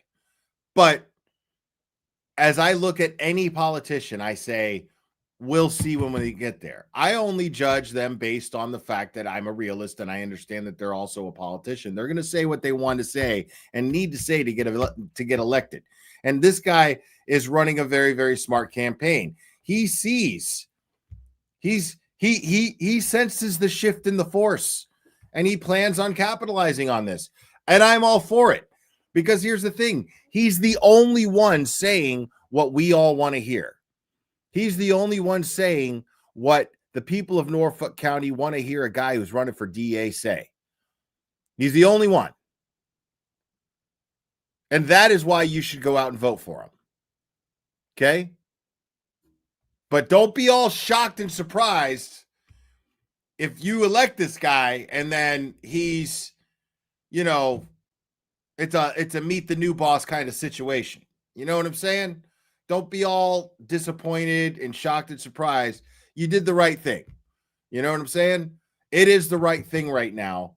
It is the wise and smart move to vote for Adam Deitch for Norfolk County DA. This is the change that you want. At least this is what is being offered. This is what is being pitched. Okay? So, if you want change, you got to vote. That's just how it works. If you want change, you got to get out there and vote. Just like Bill Reed is urging everyone to do. If you want change, you got to get out there and vote. And this is the guy who's saying what seems to be what he's saying, what everyone in Norfolk County seems to want to hear a person running for DA to say. So that is more than enough reason to vote for this man. You know what I mean? He's saying all the right things. But this whole I'm no politician thing, just take that shit with a grain of salt is all I'm saying. You know, people who I never, it's the whole like the MAGA thing, you know, like I get it. You know what I mean? Like there are people who voted for Trump for various reasons, but the people who I couldn't relate to are the ones who were just fanatical about the man and are just like, I love Donald Trump so much. I want to have his babies and I want to just, oh my God, I wish I could just hug him and kiss him and just thank him for being the greatest man on the planet. I don't buy into that shit. You know what I mean? I just look at, okay, who is saying the most logical shit? And I don't like my choices most of the time. But I'm telling you right now, this is the first time where I'm looking at, and I can't vote. I don't live in Norfolk County, but I'm absolutely going to use my platform, since most of my fan base is Massachusetts based, because of what I've talked about and covered the last 2 years. I am going to fully endorse Adam Deitch, 100%, because he's actually saying the things that we want to hear. That's a good thing. That's a good thing. He's not dancing around anything. In his campaign video, I mean, he was showing Karen Reed. He was showing the McAlberts. He was. I mean, this dude is winning over his public, and he's doing it exactly the right way. So considering the fact that no other candidate that has said that they're going to throw their hat in the ring here has been saying these things, and they've been almost afraid to say them, it seems. And he is coming off as absolutely fearless. That is enough for me that if I was a local in Norfolk County, he would have my vote in a second. Absolutely. I just take this kind of, I know when something's a campaign pitch and when it's not. You know what I mean? I'm not a politician. Okay, but you're in politics. Stop it. You're a politician. Technically, you are a politician. Stop saying you're not a politician. That's already leaving a bad taste in my mouth. Just be like, I'm running for DA because this is why. I see what's going wrong here, and I see that people aren't being held accountable, and I see that there's a lot of corruption, and I am trying to drain this swamp. Period. Great. Awesome. I definitely lean more towards libertarian myself. Most definitely. I'm just not educated enough in politics to really classify myself as being a member of a party, or you know what I mean? Like, I just don't feel like I'm even qualified to be like, I'm a libertarian. You know what I mean? I don't know enough about it to to label myself something. But from what I know about libertarianism, I definitely lean that way for the most part. You would say that a way to describe me mostly would probably be a left-leaning libertarian. I believe in I agree with a lot of the left's social issues to some degree. The ones that are not, don't freak out on me.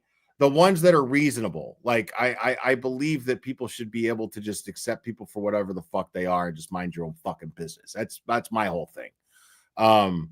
The one thing I liked Bill Weld and Gary Johnson for a second. I thought Bill Weld should have been it should have been the other way around.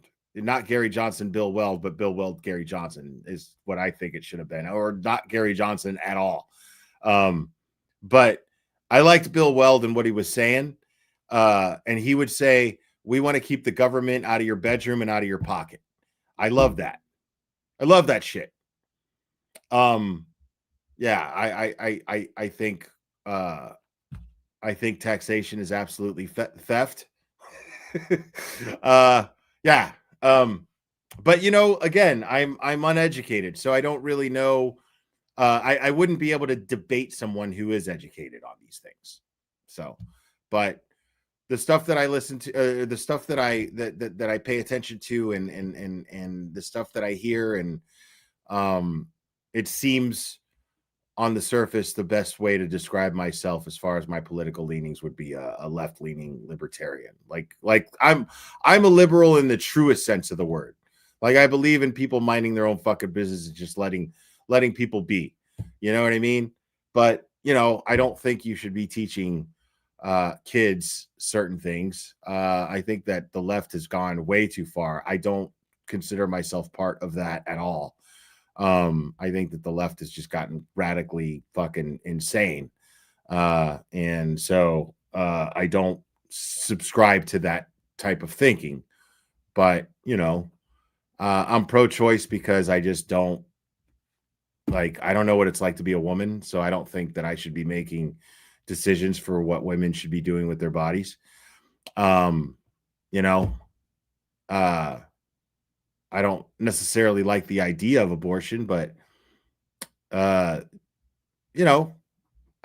think that, I believe in equal rights for women and everyone, why not? And then there's the gender pay gap. I could explain the gender pay gap right now. and why that's a problem. Okay. The gender pay gap right now. Yeah, I'm registered as an independent. Voting, I'm registered as an independent because I might vote Republican, I might vote Democrat. Who knows? I don't see myself voting Democrat for anytime soon. But because it's gotten crazy. But the gender pay gap, let me explain. Because you've got women who are paid different than men in certain professions, and you know, I can explain that. The problem is the jobs that women choose. Okay, like women tend to choose certain jobs that cause them to get a lower pay. Like women end up becoming women firefighters and female doctors, female lawyers. If they didn't choose to be female doctors or female lawyers, well, then they wouldn't suffer the pay gap, is what I'm saying.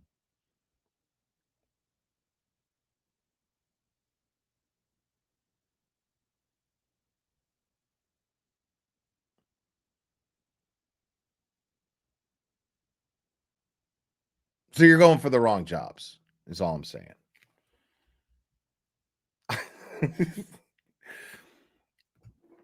I love that nobody's picking up on what I'm saying here. I'm totally kidding. I'm totally fucking around. Like, you guys are killing me right now. Stop. You go for the jobs that pay less.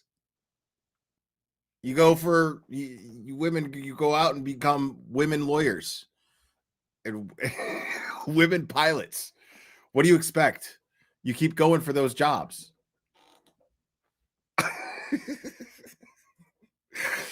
Oh my God. Okay. Like, yes, I was getting mad. Wait a second. What? I'm sorry. I was just fucking with you guys. What? That brings us to the next question in our investigation. It's about this alleged collusion. Does the evidence support these allegations of collusion? Right? It's not just an allegation that John O'Keefe was killed in the house, but everyone in the house is then covering it up, colluding with one another, getting their story straight, and creating a new story. Still with us, helping us with our investigation, journalist, host of the new YouTube series, Something's Off, Rebecca Lavoie, and YouTuber, author of Storm of Suspicion, the Karen Read Trials, Kevin Lenahan. All right, Rebecca, what are your thoughts now about the evidence and these allegations of conspiring and colluding? Listen, the words conspiracy theory are a great rhetorical trap because when you hear conspiracy initially, you think of things like UFOs, tinfoil hats, the government controlling the weather. But what a conspiracy actually is people getting together and deciding to do something. And in this case, likely deciding to protect themselves. Now, I don't think necessarily that what's going on with the cops in Proctor is tied up with whatever went on with these folks. We have now evidence given that his texts and so forth are going to be affecting 19 cases, that he is likely the kind of cop who liked to put his thumb on the scales and would have followed the easiest path to a solution. What we do have here, though, are people that you're showing on the screen right now who we watched lie on the stand about their actions that night, about their actions in subsequent days. They threw away their phones after finding out that their phones were going to be preserved as a result of the defense request. This is not one. Okay. Listen, real quick, folks. I found her YouTube channel. She only has 2,000 subs, dude. Like, let's get her higher, man. Let's get, what's her name? Rebecca. Let's get her higher, dude. Go subscribe to Something's Off. Go subscribe to that right now. I'm gonna leave it. I'm gonna post it in the chat one more time. And I'm going to give you guys a second to do that.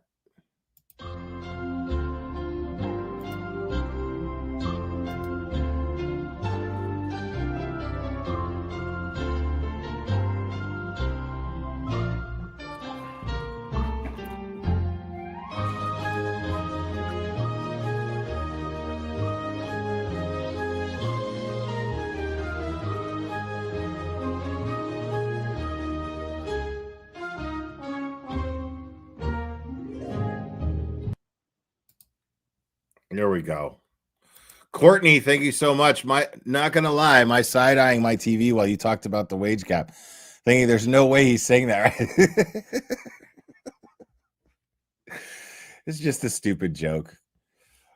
Like, I like to play ignorant and stupid from time to time. Or two cherry-picked things. This is a mountain of things, a lot of lies, a lot of misdirection, and a lot of kind of trying to control the narrative in a way that is aggressive and very, very clear, and does point to collusion, as you said. Kevin, your thoughts about the evidence and how it relates to these allegations of conspiracy, collusion, cover-up, framing? You know, I spent the summer of 2023 trying to look into this as, you know, certainly as an amateur, and I was on the fence. You know, I really kind of started out maybe even leaning towards something that maybe happened inside the house. And what really flipped it for me was, and it took me 3 months to get there of trying to get to all the evidence, was finding out where Karen's Lexus was all day and finding out what time the police started finding the main pieces and where they were. And once you learn that, you realize there was simply no time or opportunity to tamper with that vehicle and plant evidence. Now, I don't want to spend a lot of time on that, but there just wasn't. And once you realize that, then there's no way there could be a conspiracy. Even if Michael Proctor wanted to plant evidence, he had no opportunity to do so. And so it's hard to imagine any other explanation, especially once then you get the pieces of the taillight that match perfectly to Karen's vehicle. So I'm kind of. How about the conversations, though? The lawyers, conversations, the butt dials, the destroyed phones. Oh, what conversations? I don't know what we the butt dials. Brian Albert I said conversations. I said the phone records dictate this, Plevin. See, Plevin wants to just ignore the facts. Plevin wants to ignore the facts that Chief Berkowitz just happened by 34 Fairview and found a piece of taillight after fucking the Sallyport fucking shit was going on already, right? He wants to ignore that. I mean, he wants to ignore all of these little details that fucking are absolute fact already. And he wants to ignore that there is a complete and total hole in chain of evidence over and over and over again. I mean, it's fascinating to me that this dude is like sitting there seriously spewing the same bullshit that he did. And I love that he's just like that. Like the funniest shit that he said there was, you know, back in 2023 when I was an amateur looking at this. Bro, you're a professional now. Why? Because you wrote a fucking book that nobody wants to read. Anybody could fucking type out a bunch of drivel because they got nothing else to do. And then it's enough to fucking make a book. Doesn't mean it's going to sell. It doesn't mean it's worth fucking reading. And it sure as fuck doesn't make you a professional fucking anything. You're a guy fucking YouTubing out of his fucking mother's attic. And you're on court TV doing it. It's bizarre. conversations / butt dials, depends on your perspective, right? Right. So there was a very brief exchange of calls from Brian Higgins' house that lasted a matter of seconds. Not long enough for a conversation. But most of the other stuff that were mentioned there, we don't even know what that was. They're calling that coordinating.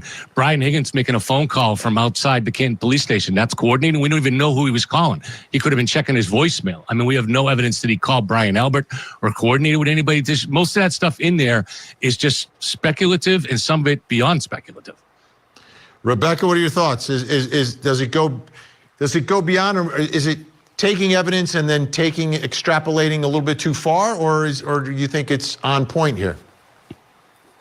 Well, the bottom line is whatever they talked about, they lied about having those conversations until they were caught in their lie because of what was revealed in federal documents. When multiple people lie about the same things, in this case, we're talking about phone calls, we're talking about texts, we're talking about things that were deliberately deleted or destroyed and put in separate dumpsters in a military base. We're talking about a group of people who decided to not tell the truth until there was no opportunity or no choice but to tell the truth, or at least tell some version of the truth.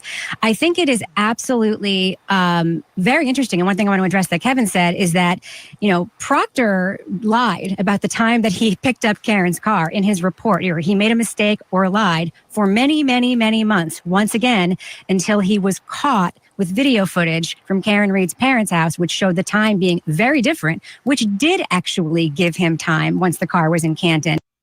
Plevin's like, what?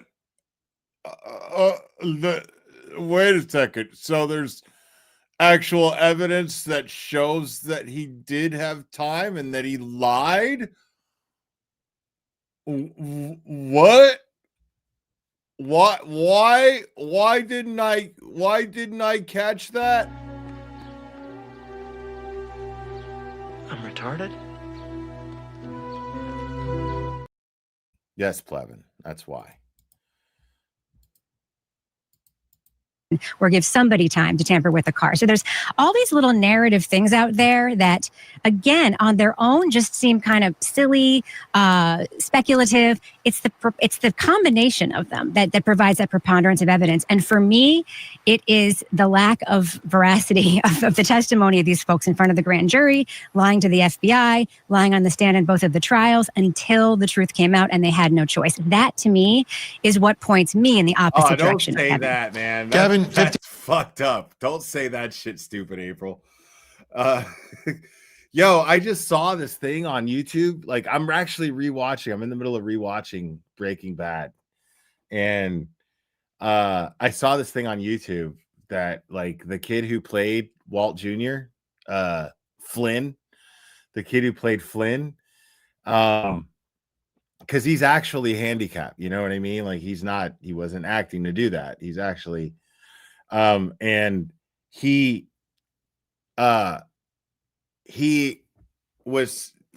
didn't get any money from Breaking Bad. Like, there was like 5 seasons, and he had a shady business manager, and his business manager, he would cut checks for taxes, and the manager was keeping the checks, and or something like that, and was not paying the taxes with him. And so he ended up getting audited by the IRS, and he's been paying back taxes since Breaking Bad, and finally paid it all off, but ended up out of pocket. Like, what he ended up making profit out of that was like something like $12,000 or something like that total. Like, all he got from Breaking Bad at the end of the day was like 12 grand. That's fucking crazy. Like, you have to be a complete and utter shitbag to do that. I mean, think about it. This guy, you imagine how hard that guy had to work, how much harder he had to work as an actor than the other actors. Walking around on crutches and shit, getting in and out of cars. Like, every time he got in and out of a car, I was like, damn, dude. You know, and yeah, he ended up, his business manager fucked him, and he barely made any money at the end of the day from Breaking Bad. That's a fucking crime, dude. That is so terrible. I wonder if he ended up like pressing charges. I didn't get that far in the video, but 15 seconds, I'll give you the final word. Again, it's pulling together things that have ordinary explanations, like the phone that was destroyed at a military base. It was just thrown out with the garbage on an area where they have no town trash pickup. On and on. Everything. Like, he doesn't understand that sounds just as bad, bro. He didn't destroy his phone. He just threw it in a fucking garbage where they don't even have trash pickup, bro. You know what I mean? Like, he just threw it away. He threw away his phone. He didn't destroy anything. He just got rid of the evidence. Oh, why didn't you say so? She said has normal, mundane explanations, but she doesn't look for them. Rebecca, Lavoy, Kevin Lenahan, great to have you both here. Appreciate it. We'll be talking a lot about this. Still to come, does the evidence support the allegations that Karen Read was framed?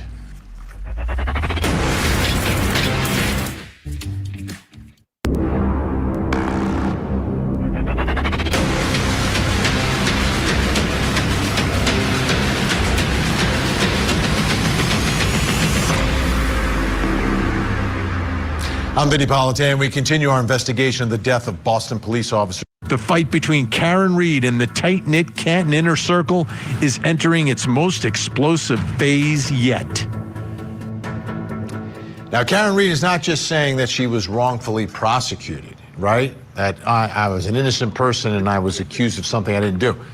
She's claiming she was actually framed by law enforcement and people in that house for the murder of John O'Keefe.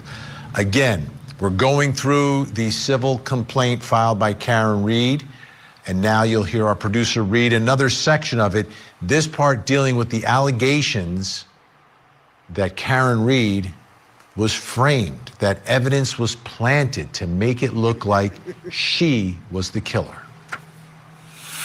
By approximately 2:30 p.m. on January 29th, before he had even met or interviewed Ms. Read or seen her Lexus SUV, Trooper Michael Proctor had already ordered seizure of the vehicle at her parents' home in Dighton. By 4:17 p.m., the vehicle was in MSP's physical possession.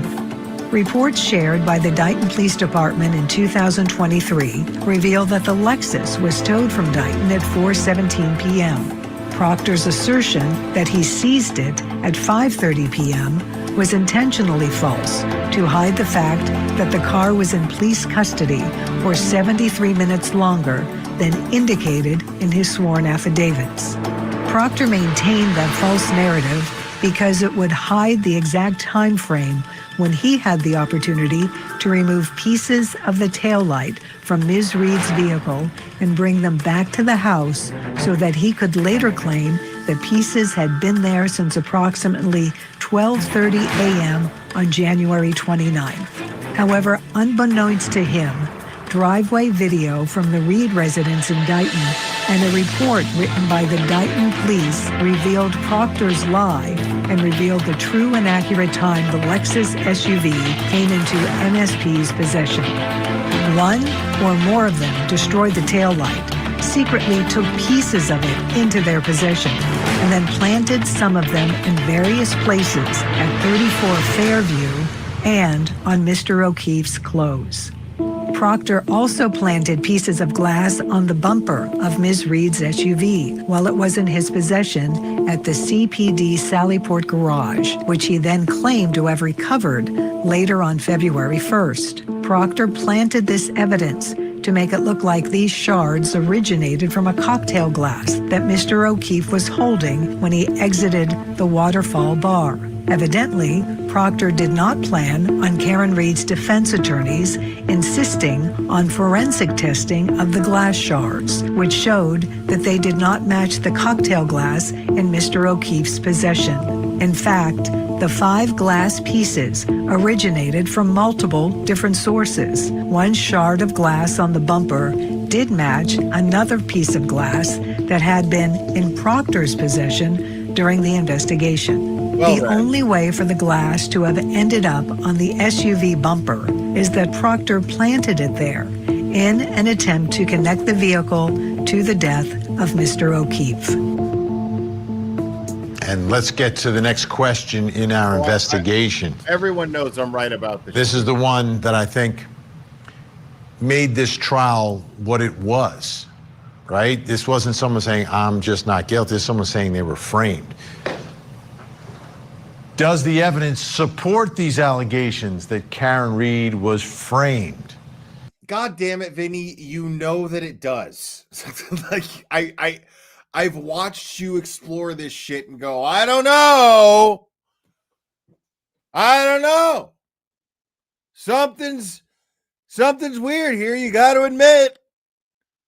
I mean, they just happen to find a piece of taillight and like, come on, dude. Like, you've been saying this shit. You've been singing this song for fucking 2 years.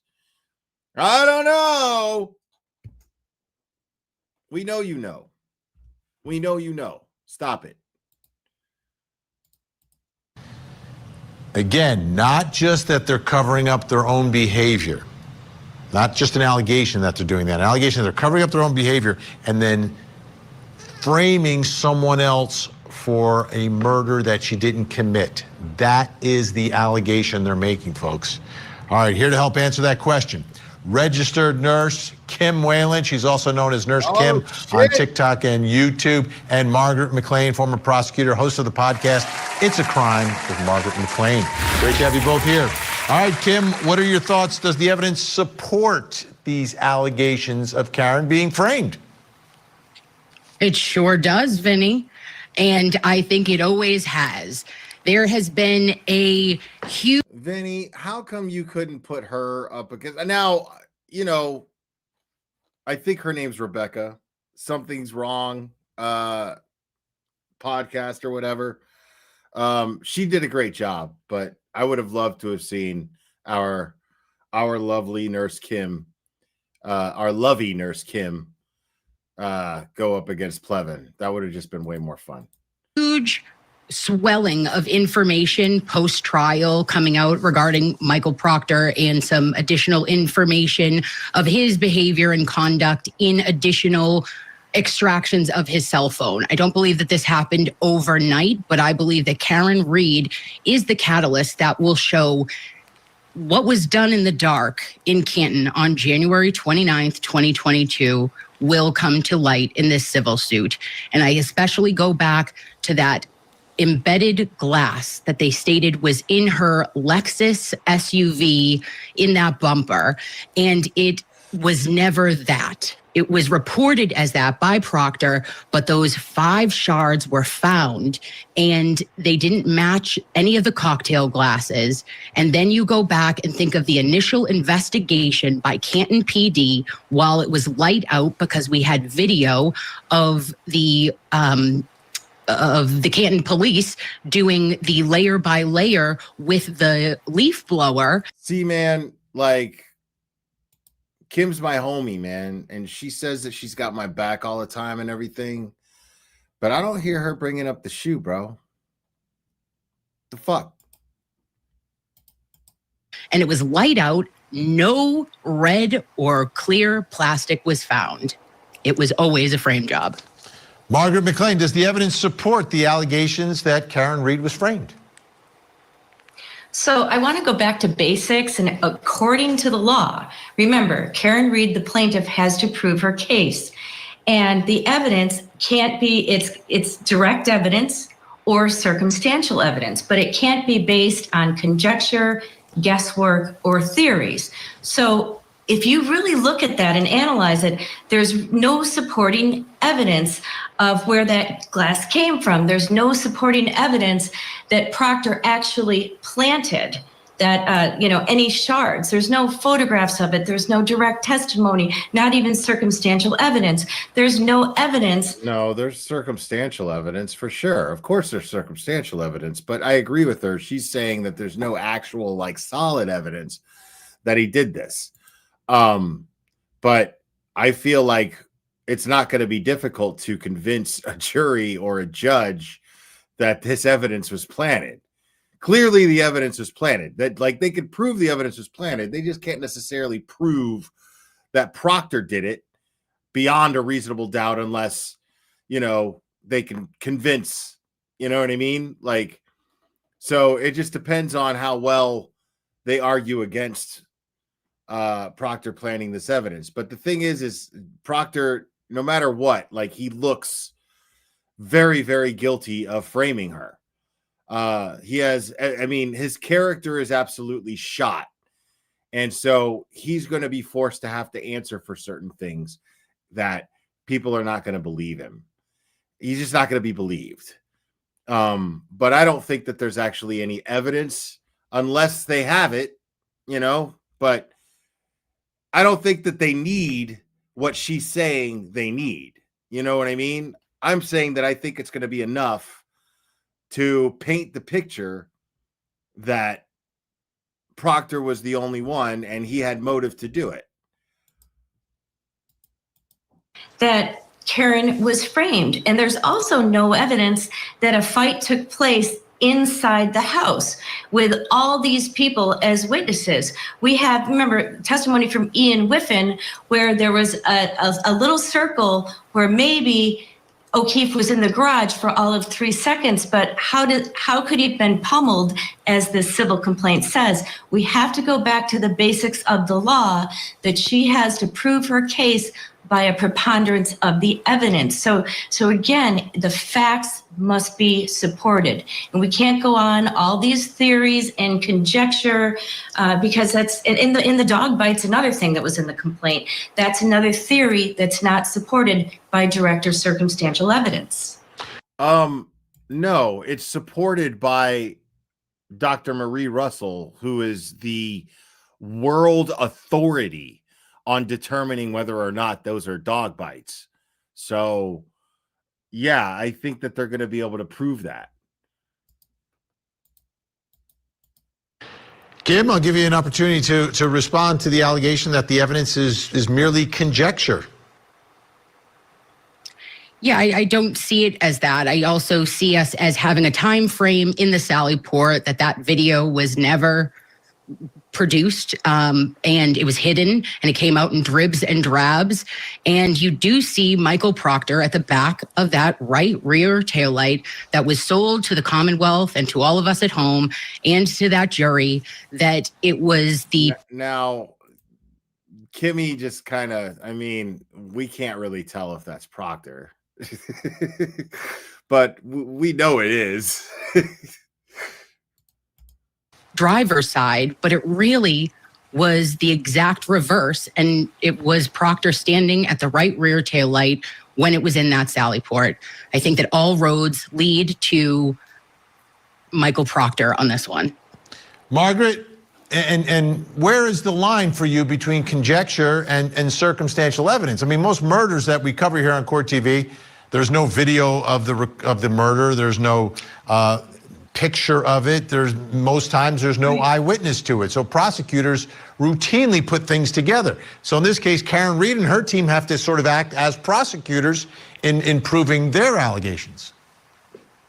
Right, exactly. But circumstantial evidence, it's got to be pieced together, and a jury can't, the judge will... The whole thing is already pieced together. What are you talking about, lady?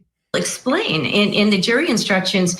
It can't be, again, it might be weird that Proctor was like kind of seen near the car, but what does it really prove? And it might be weird or not great that Sally Port video was produced in dribs and drabs, but what does that prove? So I'm going back to, there's weird things, but you've got to look at the evidence and what supports her facts in every single count. It proves that she was framed because they behaved in this incredibly shady way and charged her and prosecuted her when she shouldn't have been prosecuted. They didn't even investigate anybody else. And yet the people that they investigated had all this shit to do with being witnesses against Karen Read, the people that they failed to investigate, all pointing fingers at Karen Read. Like, that's not a coincidence. I mean, if you could piece that, and this is the circumstantial evidence that is being pieced together by the defense. And she's sitting here saying you have to piece together this stuff. I mean, the circumstantial evidence, that's exactly what the defense has done. I keep saying the defense, but the plaintiffs in this case, that's what they have done.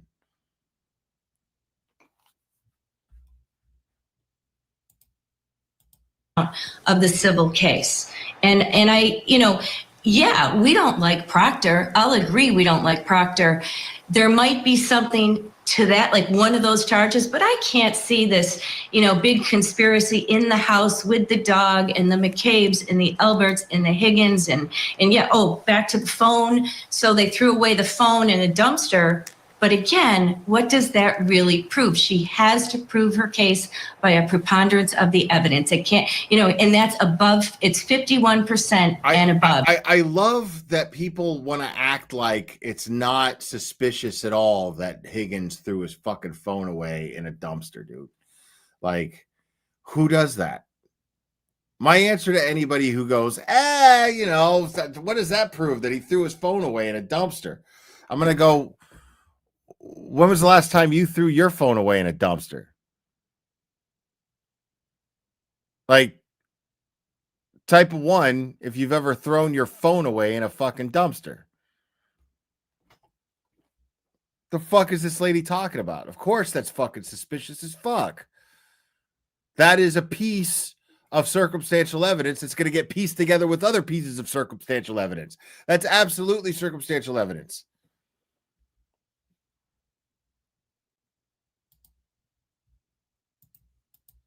If it's 50-50, we're not really sure what happened to John O'Keefe, then it would be a loss, or goes to the defense. All right, Margaret McLean, Kim Whalen staying with us. When we come back, and this is an important one, this is what I'm hoping for. Will the truth be... Bro, I sent my old phone back to Apple, and I got like $500 for it. I'm not throwing my phone in a fucking dumpster. Fucking crazy. I keep that shit in an OtterBox so that when I fucking get a new phone, my shit is fucking immaculate and I can get money for it. 100%. Reveal. There was no collision. There was no collision.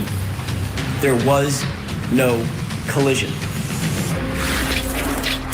Like, you either have a plan where you turn it in and just get the upgrade, or you fucking you like, even if you're a broke ass who like doesn't have a plan like that, where where you're slowly paying off the phone or whatever like that, even if you don't have that, you take your fucking phone. There's machines in the goddamn grocery store that you could dump your phone in. There's no logical reason why somebody would just throw their phone away. They would at least stick it in a fucking drawer just in case there's somebody who's like, I need a phone, any phone. And then you're like, well, I happen to have one that you could use because I upgraded my phone fucking 3 phones ago. So I got like 2 or 3 of them in a fucking drawer. Bunch of people, most people, that's what most people do. Most people have some fucking junk drawer in their goddamn kitchen that has 2 or 3 phones in it. Like, nobody, I mean, right. That's what I'm saying. There's always some option. Nobody's like, unless your phone broke. You know what I mean? But even still, you're like, I want to see what I could get for it in some way, shape, or form. Because even whoever you turn it back into, they have the ability and the means to repair it and resell it. They refurbish it and then they sell it again. You have to punish him? You have to kill him for a few $100? You don't touch fire and expect not to get burned. What? Gerda K, thank you for always being you. Thank you, Gerda K. Member for 22 months. That's amazing. My goal is to embarrass you. My goal is to make you suffer. My goal is for pain. Make sure that you remember me for the rest of your life. You weren't feeling any sympathy. If I'm being honest now. You kill a man. Yeah, I haven't seen one typed in the chat, by the way. Nobody fucking throws their phone in a goddamn dumpster. Stop it, lady. For acting like a junkie when you the one turned him into a junkie. Interview with a Killer season finale, Saturday night at 8 Eastern and Pacific, only on Court TV. Only on Court TV.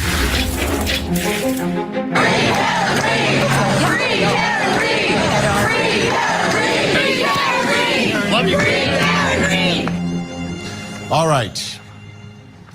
She's been freed. Karen Read has been freed, okay? Jeopardy has attached. She can't be tried for the murder of John O'Keefe. Again, she was found not guilty by the jury. But in the end, that doesn't really settle the issue of exactly what happened to John O'Keefe. Like, it hasn't been determined in any courtroom what happened to John O'Keefe. Well, now here we're in a civil case. And in a civil case, the rules are a little different. Just civil litigation. Still with us. Yeah, I'm skipping because I want to get to I want to open the phone lines. So I'm just going to skip to the end here where Nurse Kim talks to Nurse Kim and Margaret McLean. Margaret McLean, your thoughts. Will we get closer to the truth now with everyone having to testify and be deposed and get records that we didn't get before? Well, we may have some aha moments. We'll have to wait and see. However, with this case, it's the most unique case I've ever analyzed. The reason why this case is the most unique case you've ever analyzed is because this case is nothing but aha fucking moments, lady. What are you talking about? That's exactly the reason why you've never seen a fucking case like this, because it's all aha moments. All of it. And I think truth is in the eyes of the beholder. So what I believe to be true, based on the facts and the evidence, Kim may think the opposite, and her truth might be opposite of my truth.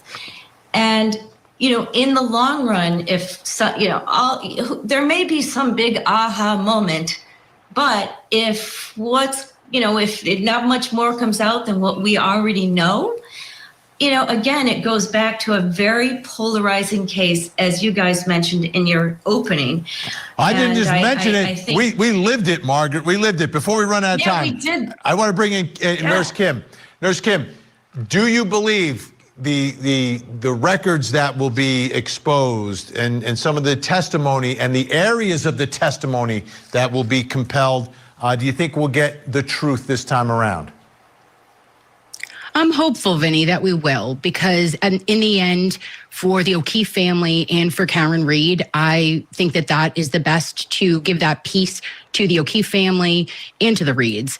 I do not know if we will get that, but if there are different rules and we are able to get additional discovery and things that were not allowed to go in front of a jury in a criminal trial, perhaps there would be that final aha that gives that piece to the O'Keefes. So in about 20 seconds, Margaret McLean, the fact that Karen Read will, if the other side wants her to testify, she'll have to testify. Does that change anything here? Yes, she will.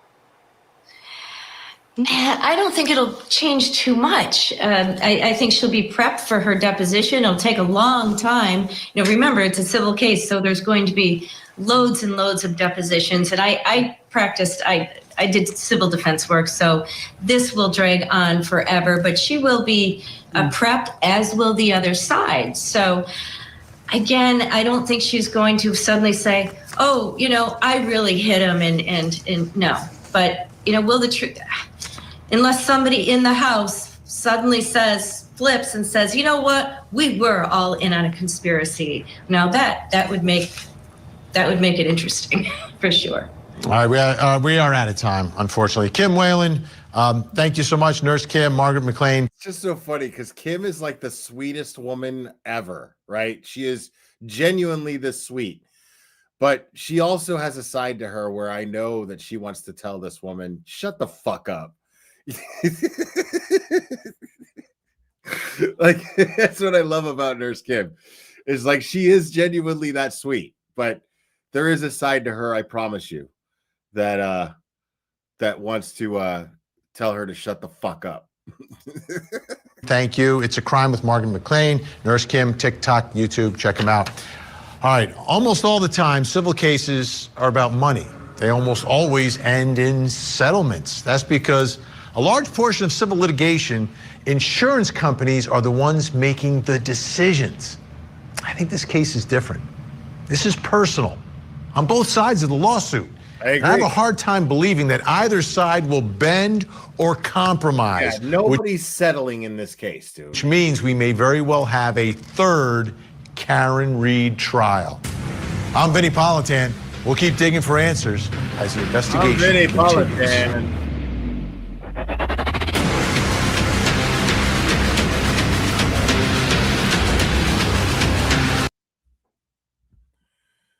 All right, bro. Phone lines are open, y'all. Just dial the number right here. right here.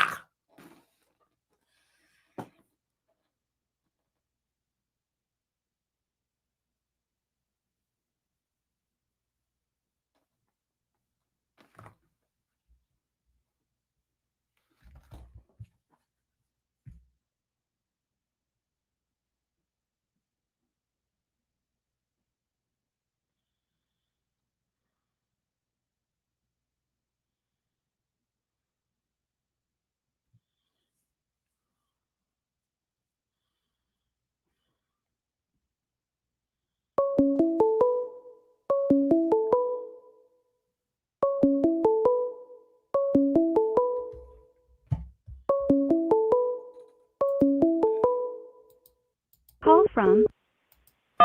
You're on. Who am I speaking with? Specially appointed prosecutor Robert Cosgrove. Oh, well, look who decided to show. Yeah, look who decided to show. I've been calling it all the time. Kasi, where is your response to the mega motion, sir? You're 3 days overdue. Yeah, well, when people keep on bugging me about that, okay, I got all kinds of, oh, Kasi, what are you doing? Kasi, what are you doing? What are you, dead? Kasi, we need proof of life. Kasi, where's your response? Here's What the your hell proof. is going on? Here's your proof of life, folks. Yeah, here's your proof of life.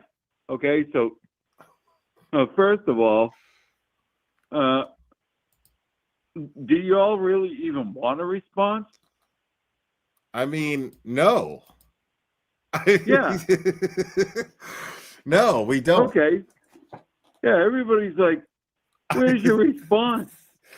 No, And I'm you're, like, you're handling this exactly how we would hope that you would handle it, as a matter of fact. Yeah, thank you, Will Clare. And by the way, I've been saying this all along. Have I not called this the entire time? What? Explain. I've been calling this the entire time. If you remember, I talked to you sometime in August or something like that when Gatuni dropped her stupid motion saying she's going to sue me, and I said, well, this is going to be quite a thing because I'm going to be conflicted out because I can't I can't like represent her in a trial and say she's a respected client, but also be sued by her. So I kind of called that one. So then I got conflicted off, and with this one, you can check the record. I said, well, how are you gonna respond to the mega motion? I said, I'm not. Junior? I'm just simply not. And that's exactly what has happened so far.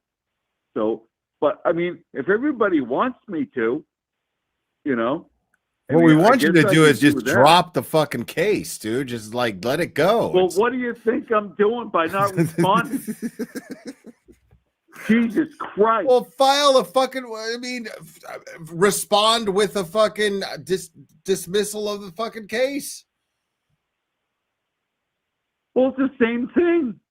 No, you're going the fucking lazy way, man. Well, I'm fucking old. Well, you're fucking old, but you got enough energy to fucking goddamn do-si-do and fucking swipe right and left. You can't fucking file a... You can't fucking file a fucking dismissal, bro. You can't just say, hey, I'm recusing myself. I'm done. We're dropping the case. That's it. How hard is that? Yeah, well, you want me to write it for you? You just sign it? You people are never fucking happy, okay? if I made a response and I'm said, a little surprised at your language tonight, by the way. Yeah, well, I'm surprised at yours. You're surprised at mine. I say fuck That's all right. the time.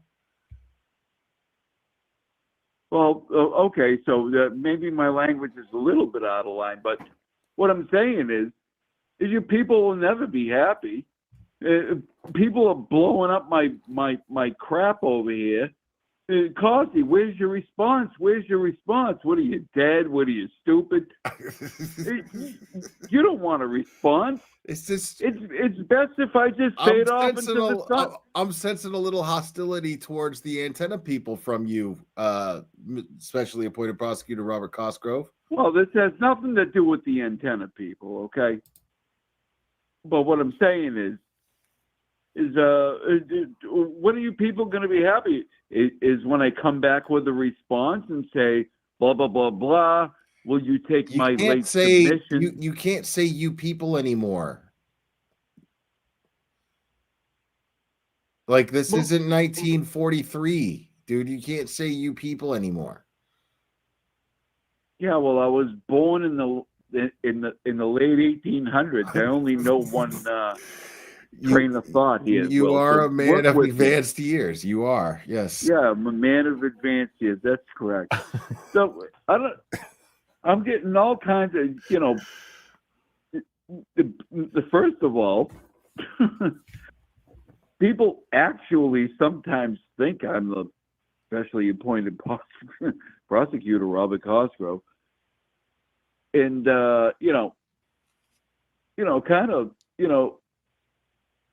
I am and I'm not, but I have been kind of calling this thing the whole time.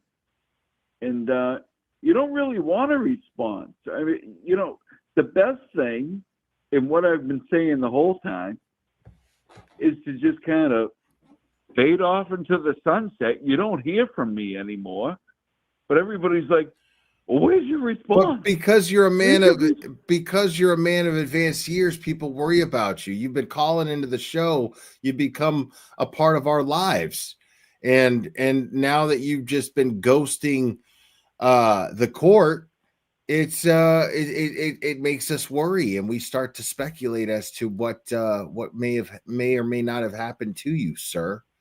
Well, first, is it fair to worry all of the antenna people, to have all the antenna people worry about you? No, it's fair to worry, and I appreciate and love all the antenna people. But can I tell you why I was late in my response to begin with? Okay. All right. So, D.L. Tully, disgusting loser Tully. That's what that stands for, by the way. Dick licker Tully. Yeah, sure. That works too. He wanted to come over the other night. I said, sure, come over. We'll work on this motion. And I was upstairs, and so I'm upstairs, and I smell smoke. I smell smoke upstairs. And we have a fireplace downstairs. So I go downstairs, and my wife is down there, of course, and she can't get out of there.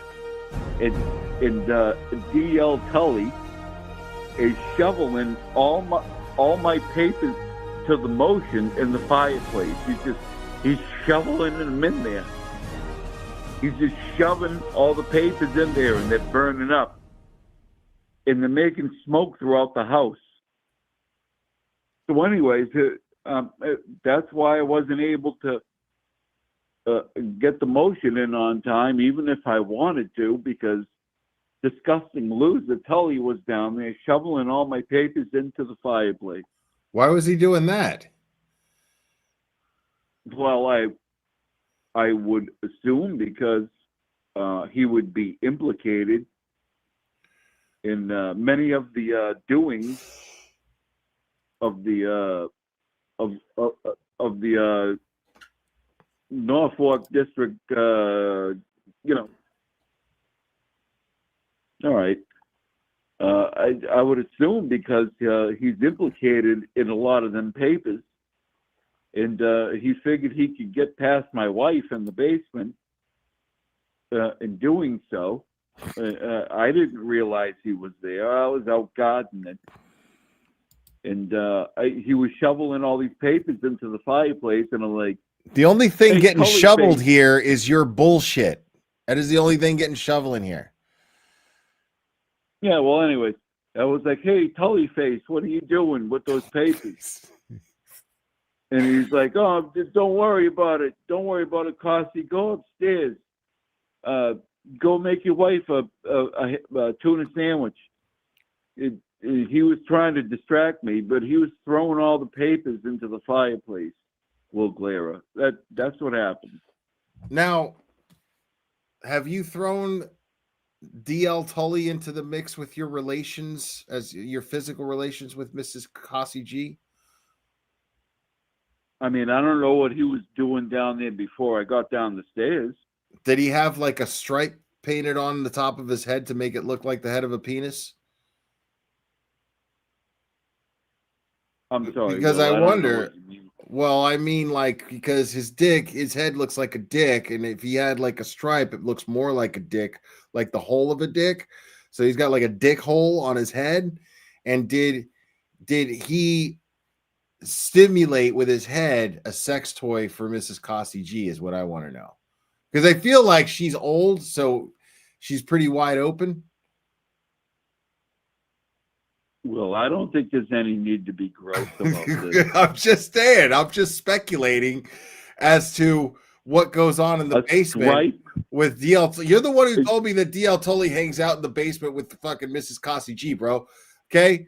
Yeah, but what? It's not my fault that I'm trying to make sense of it.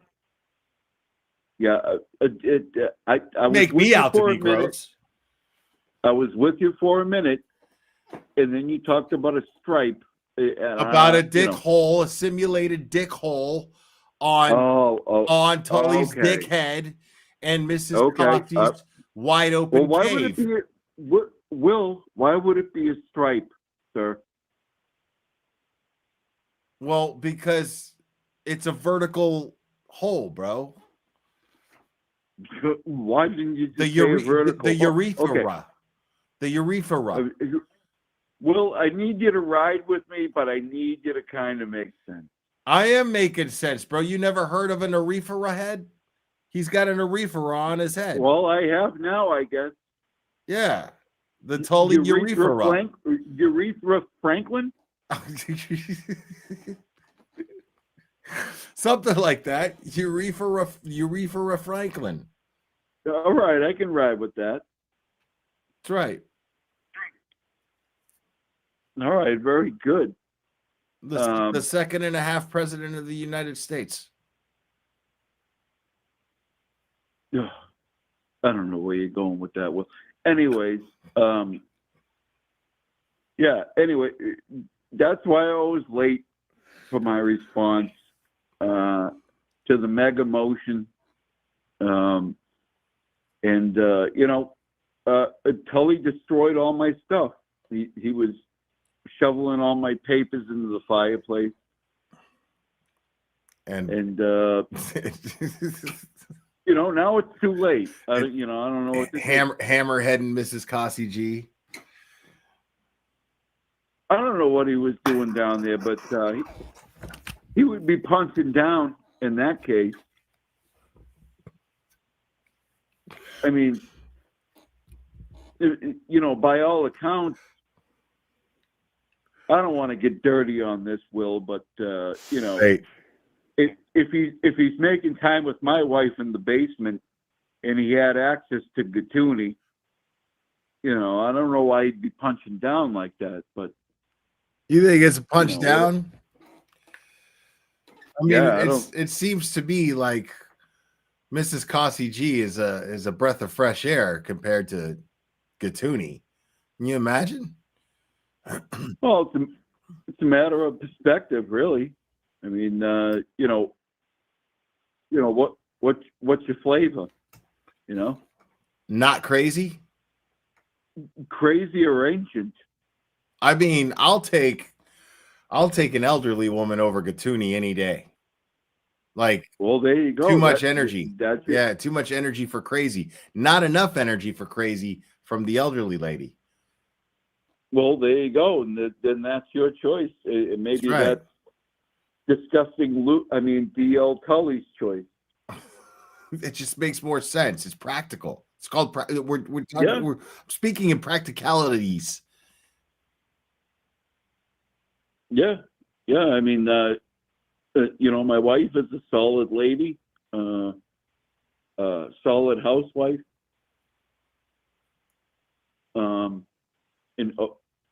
An average woman. I don't know. Just average? Well, yeah. I mean, she's functional.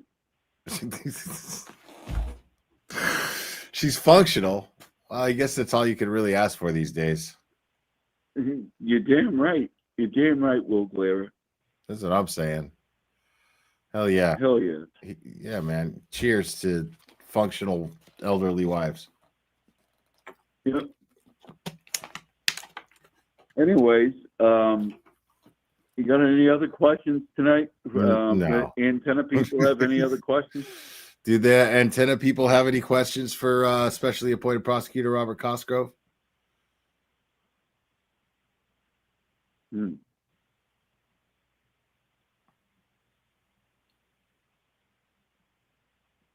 Doesn't seem like it. Doesn't seem like it. Well, okay. It's always a pleasure to have you, specially appointed prosecutor Robert Cosgrove. Well, it's been my pleasure, Will Glera. Thanks for having me on your presentation. I'm glad I got to come on here and have people stop bothering me. Where's your response? Where's your response, Cossie G? What the hell are you doing? Are you dead? Are you stupid? Are you old? Okay.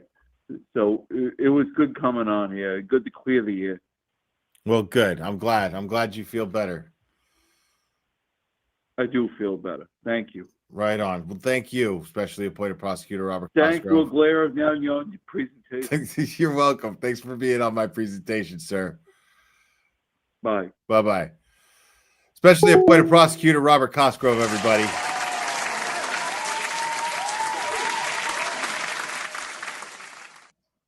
All right. Next caller. Let's go.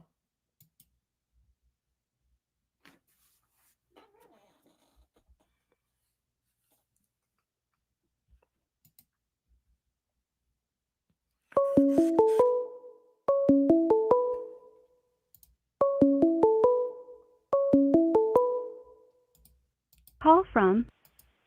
You're on. Who am I speaking with? Marco. Marco. What's up, Marco? What's up, stud? Not much. Chilling. I'm going to put you on speakerphone because I can't get you. All right. Put me on speakerphone. Let the world hear me. All right. Hey, listen, I saw the Bill Reed interview today. Mm-hmm. I don't record it today or yesterday, but that man looks beat. That's what I got out of him. He's just like that. It's not that he's just a very chill guy. Like he seemed the same to me as he's always seemed. He's always, I know you met him in person, so he's always kind of that way. Yeah. But I mean, when you consider the fact that he goes to every single hearing, sits there, pays attention to every single word, completely and totally involved. He's actually, I don't get the vibe of tired from him. I think he knows that there's a long road ahead, and he's geared up.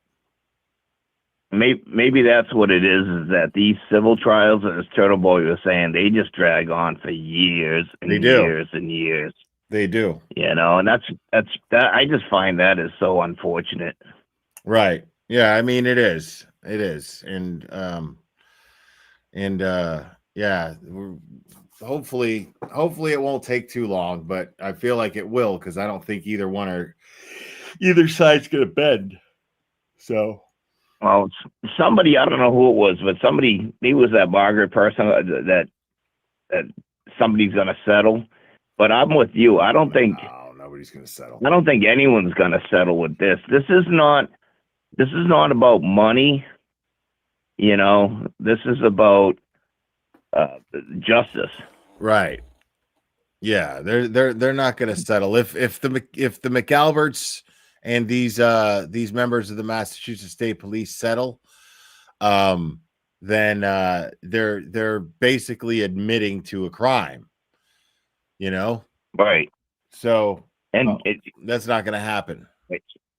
And yeah, I agree. And the Karen, same thing goes. Karen Reed wants blood, man. Karen Reed wants blood, and I don't blame her. You know? She's tough. I mean, the one thing I got out of the interview with Bill Reed was that it's almost so, to me, it's like he's almost creating separation with her. I got to admit it, because he's like, you know, she's doing this kind of on her own, and you can see that in her. She's a fighter, you know. This is kind of like they. I mean, I just they support her. She's not doing it on her own. I mean, they're with her every step of the way. Her family and her are, yeah. I mean, this is something that they are as involved in as they possibly can be for her. I saw this. I hear you. Yeah. I hear you. And especially her father. I don't know. Her mother's kind of mum on, you know, she's very quiet. I don't know what that dynamic is between Karen and her mother, but her father's definitely got her back. Her mother does, you know, but her mother does just as much she does. As her father does. Yeah. Her mother's. Does she speak about her at all? I mean, I know her, like, you never really hear from her. She's not really a press person.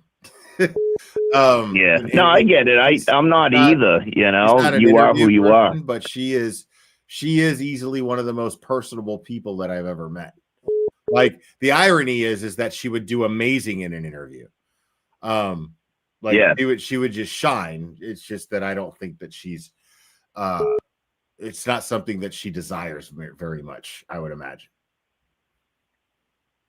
Yeah, I mean, Karen's it seems like she likes the spotlight, but I'm surprised, you know, I'm a little bit pissed off because, you know, the whole Turtle Boy thing, she's not in prison because of him, you know, and she can't even throw him a bone.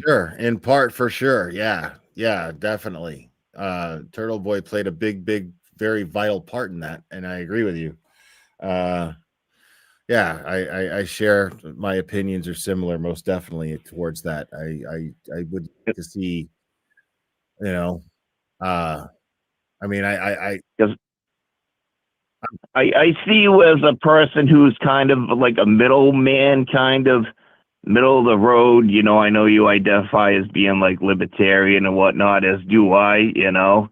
I know you mentioned taxation and stuff, that every quarter I got to pay my taxes, and I think the same way. Yeah. But I'm also liberal in the sense that, you know, people need a hand. You got to help them out. You don't know the path that they've been on in whatever, you know, and if you have been successful in life, I think you should pay some sort of taxes, you know. So I'm not like a Republican in that sense. That's or even actually, libertarian. That's actually where I lean to the right. Is on fiscally responsible, right? I'm more economically. I definitely lean more to the right on my economic. But views. socially, even though I'm not, I don't engage in capitalism very much, and I don't.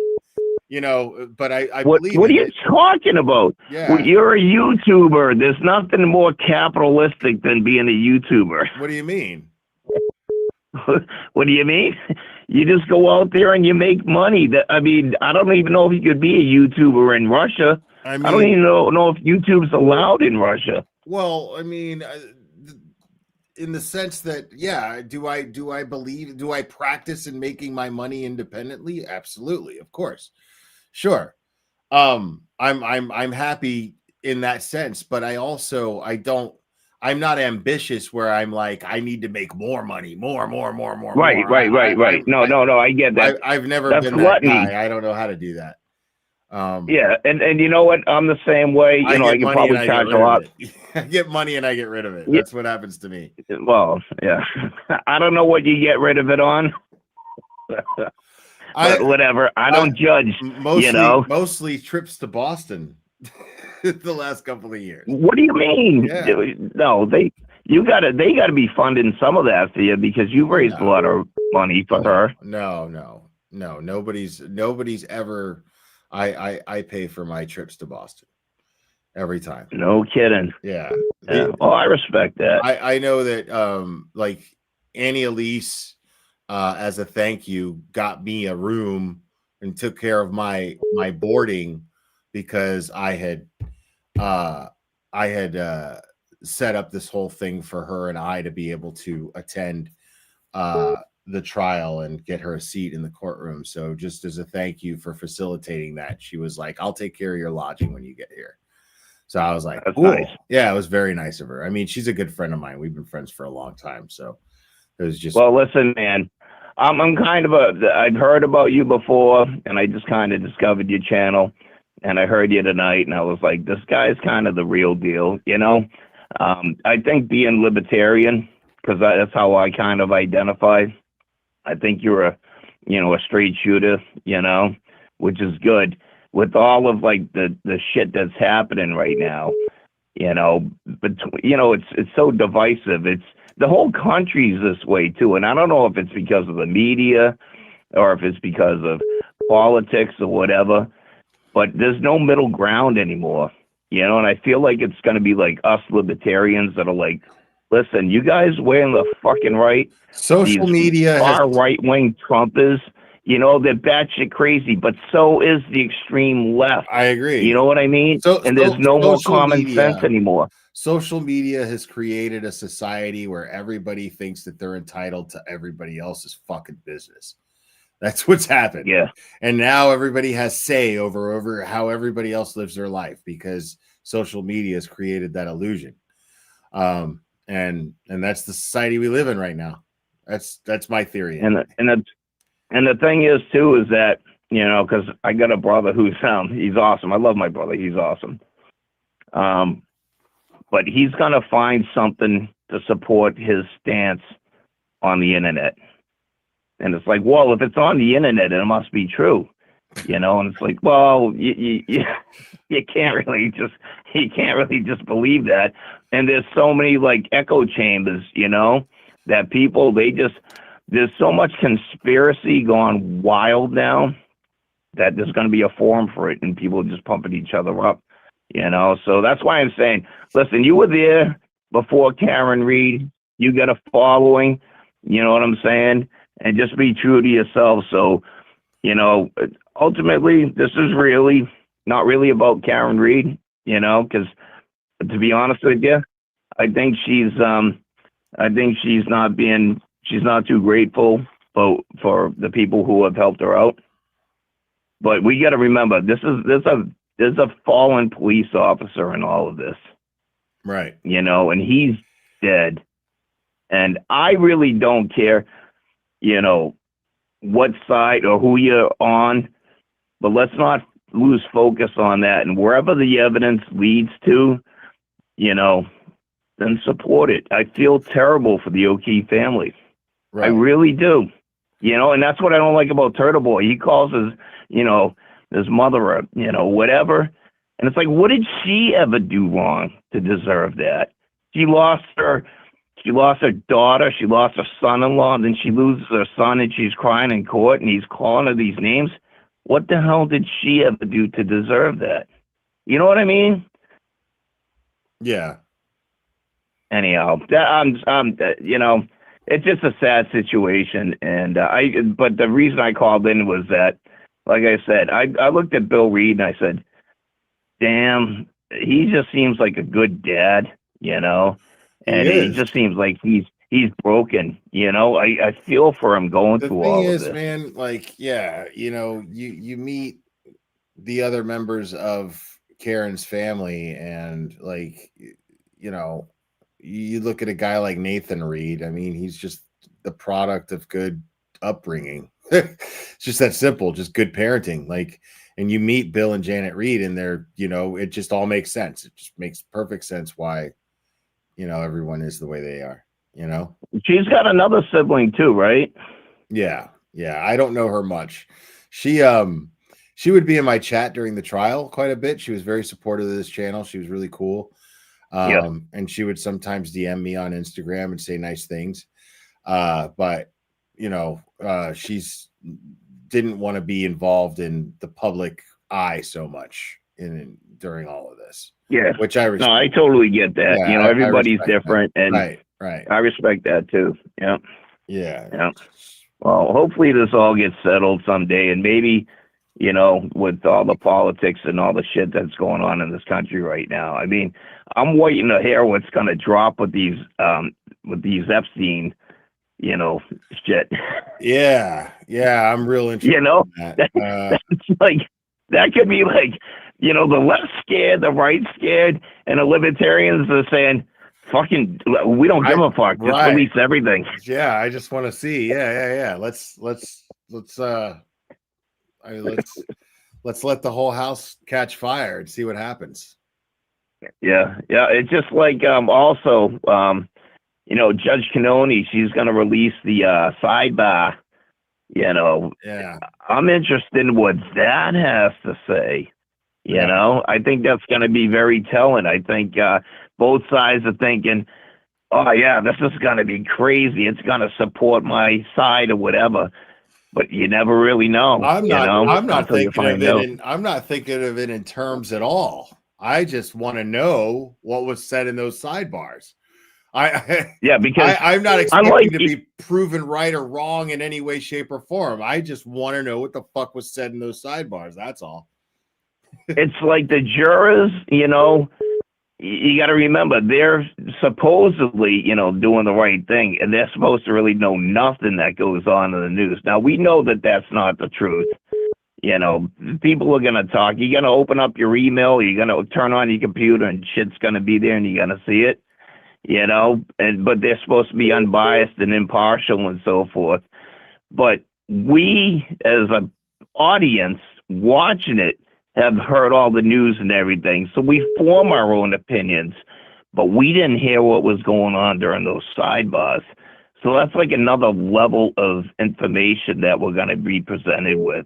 Yeah. And I think it's going to be interesting, you know, with how could it someone who really, right? How could it not be interesting? Yeah, I mean, that's why they were sidebar, because she didn't want the jury or the public to hear what was being said. I'll see you at sidebar. I'll see you at sidebar. I'll see you at sidebar. This happened 2 trials, in pre-trial hearings, like nonstop. I can't wait to find out what was said in those sidebars that she didn't want us all to hear. I'll say this too, is that, you know, a lot of people on the Free Karen Read side are like, they don't trust the cops, they don't trust anybody, they don't trust the judicial system, they definitely do not trust Judge Bev. But if you looked her up before the trial and said, is she a fair judge? Like, let's say you got busted with coke or whatever and you went before her, that's the judge you wanted to get. You know, she was not like this hardcore, you know, letter of the law. Fuck you, you going to prison. She was kind of more on the left, and she was like, oh, okay, we'll give you, you know, that's your first strike. But she's gotten her reviews since then, because of the whole Karen Read case. She's got terrible reviews as being a judge. And I just find that is unfortunate, because you really want a judge who's just going to be impartial and say, listen, all right, here, we'll expose everything. So when that woman, whatever, from, I don't know, Carolinas, I think she's an attorney, when she requested that the sidebars, you know, be made public, they said, well, you know, we are an attorney. It didn't matter. Anyone can request it.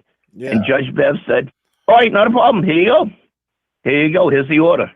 Right. And I respect that out of somebody, you know, that somebody just took the initiative to take advantage of the Freedom of Information Act and apply it to get that information. Absolutely. I love that. That's a fucking hero. Oh, I do too. Yep. Yep. So I give them both credit, both the attorney, I don't know what her name is, but she said, you know, that's what I didn't like, is that the court system almost said, well, you're an attorney, you're not privy to this. And she's like, yeah, but I'm also an American citizen, so therefore I am. Right. You know, you can't give certain people privileges over others. But what I respected out of Judge Bev was she said, okay, there you go. Here's the order. Didn't take any time or anything, you know, because I think that's the most important thing about this country is that, like, the shit that's going on in Russia right now, you know, you can't even speak your mind in Russia. You speak your mind, you're dead. You just disappear, you know? And the shit is hitting the fan right now in Russia. Let me tell you something, buddy. It is bad. Ukraine is, you know, freaking bombing all of their all of the refineries, and you know, no trades going on. It's getting bad in Russia, and that scares the fuck out of me. Anyway, that's a different story. I appreciate your show, and I look forward to your next one. It's good talking to you. All right, you too. Thanks, man. Have a good one. Take care. All right, bye-bye. Oh, shit, we lost the last caller. All right, I'm going to take one more call. It's very weird that it's ringing, but it's not.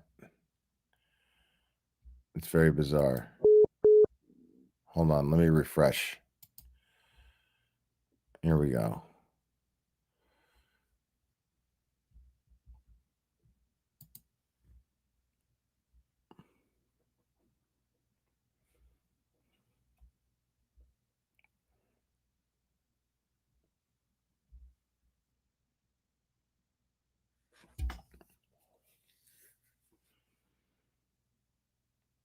One last call. That's it.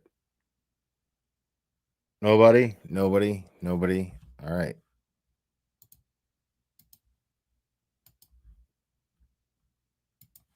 All right. That's it. I'm calling it.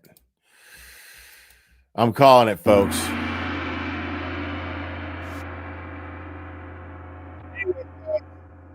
appreciate all you guys. Thanks so much for hanging out with me. It means the world to me.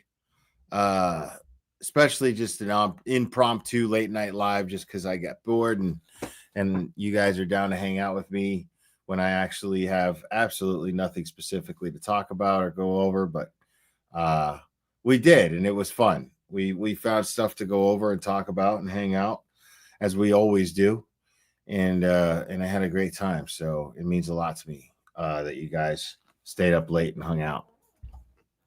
But guys, just make sure to hit the like for me. It really helps me out, like as I always say. And make sure to subscribe if you're not already. Make sure to hit the notification bell so you know when I'm going live. And I appreciate all the support I've gotten tonight. It means the world to me. You guys are great. You guys are so helpful. And yes, someone did say, no way Will paid for his trips to Boston. Technically, you're right. I did not. You guys did. So I am very grateful to you guys for all your support, because you guys make it possible for me to do cool things like go to Boston and show support for Karen, Reed, and Aiden Carney. So, guys, you're fantastic. Remember, it only takes a second to stay safe. I love you guys very much, and we will do this again very soon, my friends.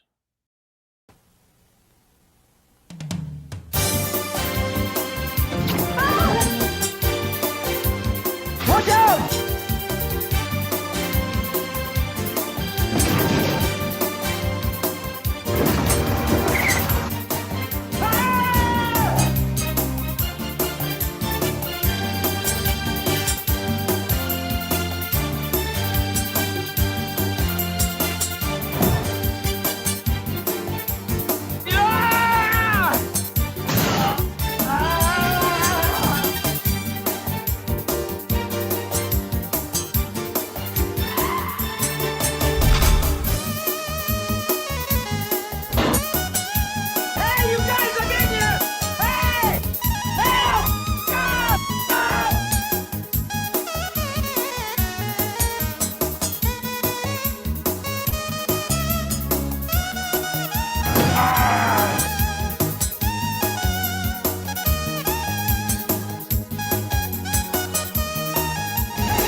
Today, being retarded means leading a full life.